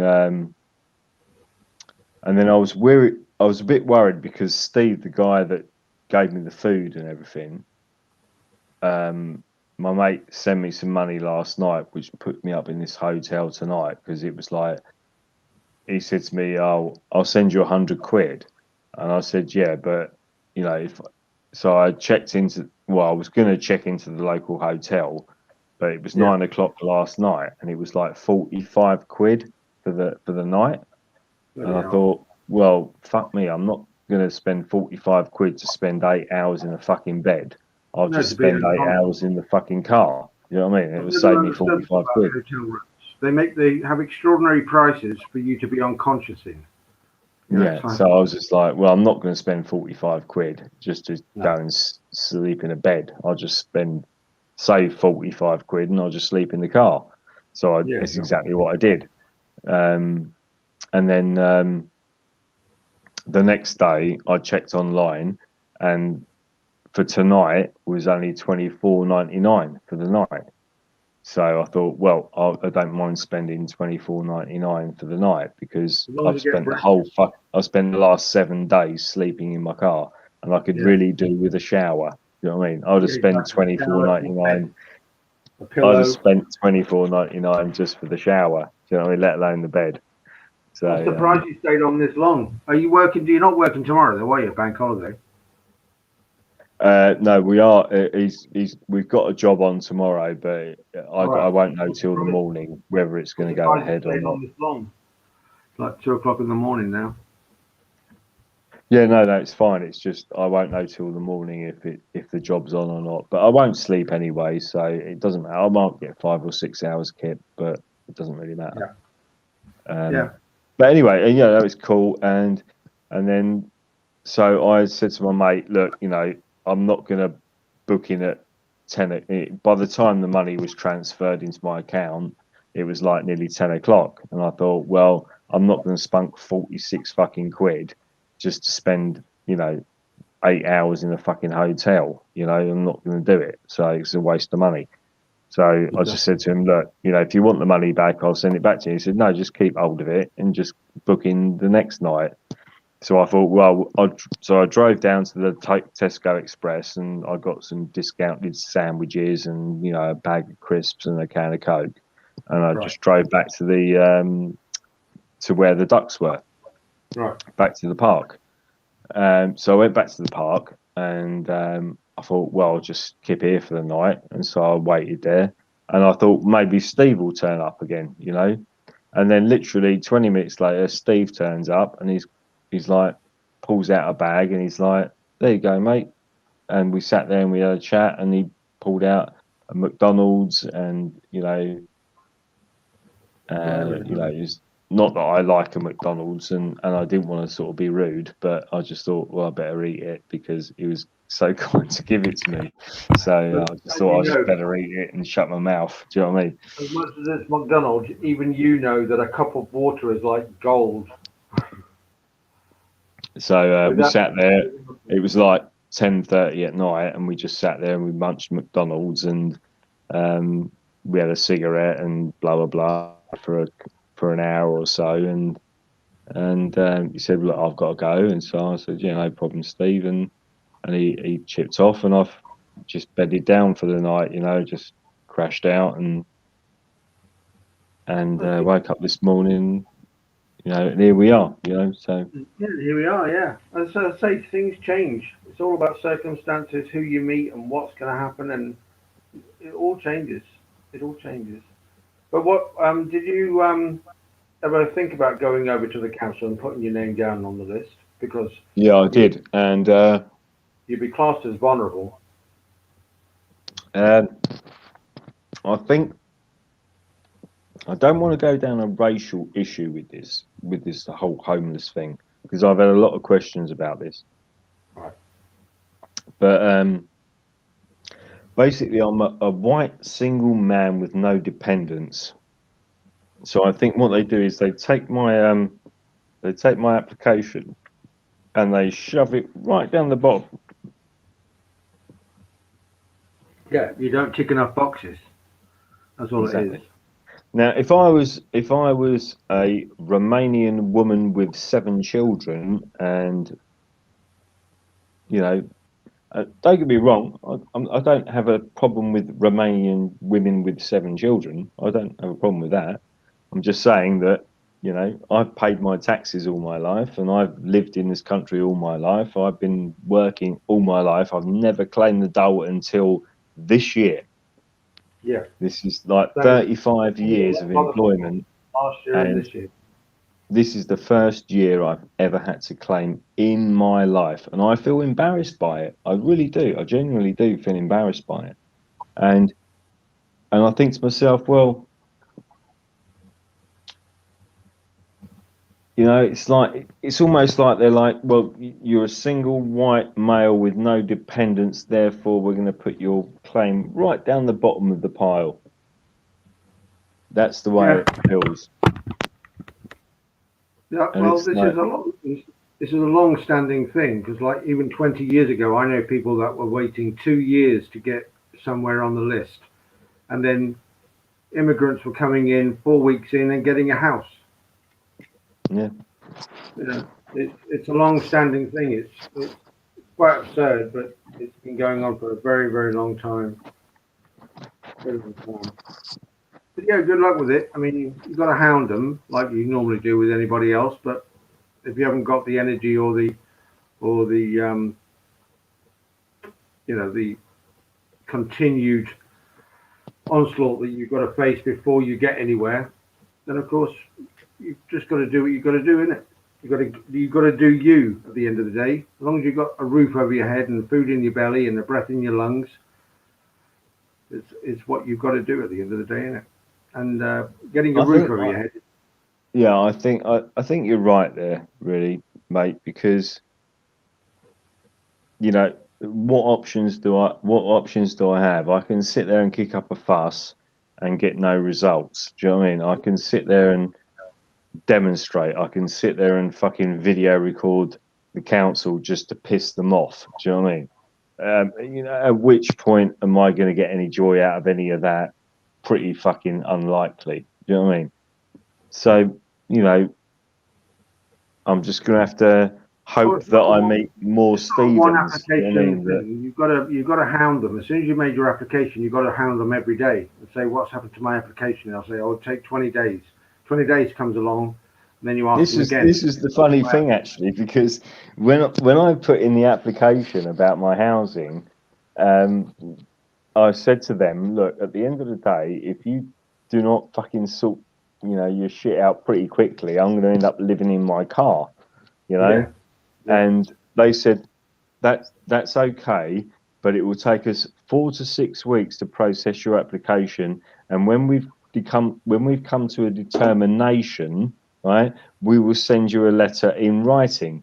And I thought, well, where are you going to send the letter? To my car? Yes. Exactly. They just beggar belief, these people. They really hack into do. my GPS to find out where I am. I have to laugh. Honestly, Eden, I have to fucking laugh, because if I don't laugh, I'll start crying. Oh yeah, definitely. But yeah, well, it's looking a bit brighter for you for the next couple of weeks at least. You're getting some work in, which will bring some money in. Yeah. Hopefully, I've got some work for the next week or so, but it depends on if the contract comes off. So I won't find out till tomorrow morning. But anyway, listen, I don't want to bore you and your viewers, mate. You carry on. Well, it's like 2:30 now. I was going to go at 2, but yeah, if anyone else wants to join in and tell us, what you've been up to and what you're doing. But everyone just seems to be listening and enjoying themselves. Oh, it's nearly 3 hours now. I've been on 2 hours 50 minutes. Yeah, mate. This is the thing with the live streams. It's like you could get somebody like, obviously not me, but you can get somebody interesting on and other people join in, and before you know it, you start a live stream thinking, I'll just do an hour. And I've done it as well. I just thought I'd just do a couple of hours, a quick live stream and get everybody on, and then before you know it, it's 4 o'clock in the fucking morning, and you've been on live stream for like 6 hours, and it's like, oh my god, you know what I mean? It's like you can't think anymore because it's just gone on so long, and that's fine, but it's. Well, apparently they only give you a certain amount of hours per week when you first start doing lives, like 5 hours. Yeah, if you're on StreamYard, you will only get a certain amount of time. I think they give, for argument's sake, they give you 20 hours, and you and then it. Oh, excuse me. And then after, once you say you start on the 1st of January, for argument's sake, they'll give you 20 hours, and then it revolves around, the 1st of February, you get another 20 hours. Do you know what I mean? If you use all of your hours in the 1st of February, 1st of January, then you fucks until it renews. Yeah. And if you don't, it rolls over. So it's kind of like a really good thing. StreamYard, I think, is a good thing. I don't have a problem with it at all. Definitely good platform. Thank you very much, Kevin Wright. You look after yourself. Oh, sorry, I was. It was remiss of me. It was remiss of me not to say thank you to people in the chat. So, everyone, look after yourselves and look after the people around you as well. Look after yourselves. Look after your families. Look after yourselves. Yes, exactly it. Right, well, I'm going to head off to bed, I think. It's 2:30 or 2:20. All right, mate, look after yourself. Listen, Hayden, you've always fucking supported me, mate, and I like to think I've always supported you, so... Absolutely, mate. We do what we can, eh? And anything I can do in the future to help you out, mate, I always will. And, Definitely, mate. Definitely, and I'll do the same whenever I can. But I've got an email from you, but from a couple of days ago, saying that you were going to call me, but no, I've just got. I know you've got a certain plan on your mobile, on your landline, so I just wanted to say that I've got unlimited calls on my phone. So if you want me to call you, I can call you. It's no cost to you whatsoever. Oh yeah, I mean I've got no plan at all. I've got to ring my telephone company to get me back onto a plan. They double the prices and just started, hiking the prices up for some reason, like the world's going to end. Surprise. Yeah, like the world's going to end. But yeah, I'll sort that out on Tuesday. Get myself a package and I'll give you a call. So it'll be any time, all day. Yeah, but don't worry about it, mate. I've got unlimited minutes on my phone, so I can give you a buzz anytime, mate. But listen, thanks, Hayden. Thanks for having me on, mate. I do appreciate it. It's an honour having you on, Fluke. Thank you very much for being here tonight. And as I say, good luck for the next couple of weeks. Hope everything works out for you. Yeah, I'll keep you updated, mate. Yeah, I'm glad you got a roof over your head and a soft pillow to put your head down on. Yeah, I'll enjoy that tonight. I'll tell you, after a week of sleeping in my car, I'll be enjoying that tonight. Yes, exactly. Yeah, be good. But see what happens tomorrow. Hopefully, double thumbs up. Keep us updated in regards to what you're up to, and we'll go from there. Yeah, cool, mate. It's not about me. It's about everyone, you know, at the end of the day. Joe Public's on a cop watch. Go on, Joe. Fucking go for it, sunshine. Yeah, give them hell, Joe, if they start on you. Are you out live now, Joe? Are you out video recording now? Don't know what he's doing. Anyway, I'm going to shoot off. I mean, it seems Joe is... All right, listen. Attention while really he's gone to the appreciate shop. your support, mate, and look after yourself. And I'll speak to you in the week. Yeah. Yes, indeedy, mate. You look after yourself, and speak to you soon. All right. Cheers. Thanks to everyone in the chat as well. Much appreciated. See you later. Ta-da, mate. All right. Take care, buddy. All right, mate. Ta-da. Ta-da, mate. Right. All right. So 6 minutes to go. If anyone else wants to join in. Cheers, Kevin. Will do. You sleep well as well. Sure I will. But a long weekend. Yesterday doing the protest and editing the videos today all day, which was fun. Lots of fun, as always. And I think I'll go out and do more footage with my phone now because the stabilization and the clarity is absolutely spot on. But thank you everyone for joining in. Joe Public, good luck with your cop watch, and speak to you all again soon. See you later. Thank you very much. Don't forget to like and subscribe. Bye for now. Cheers, everybody.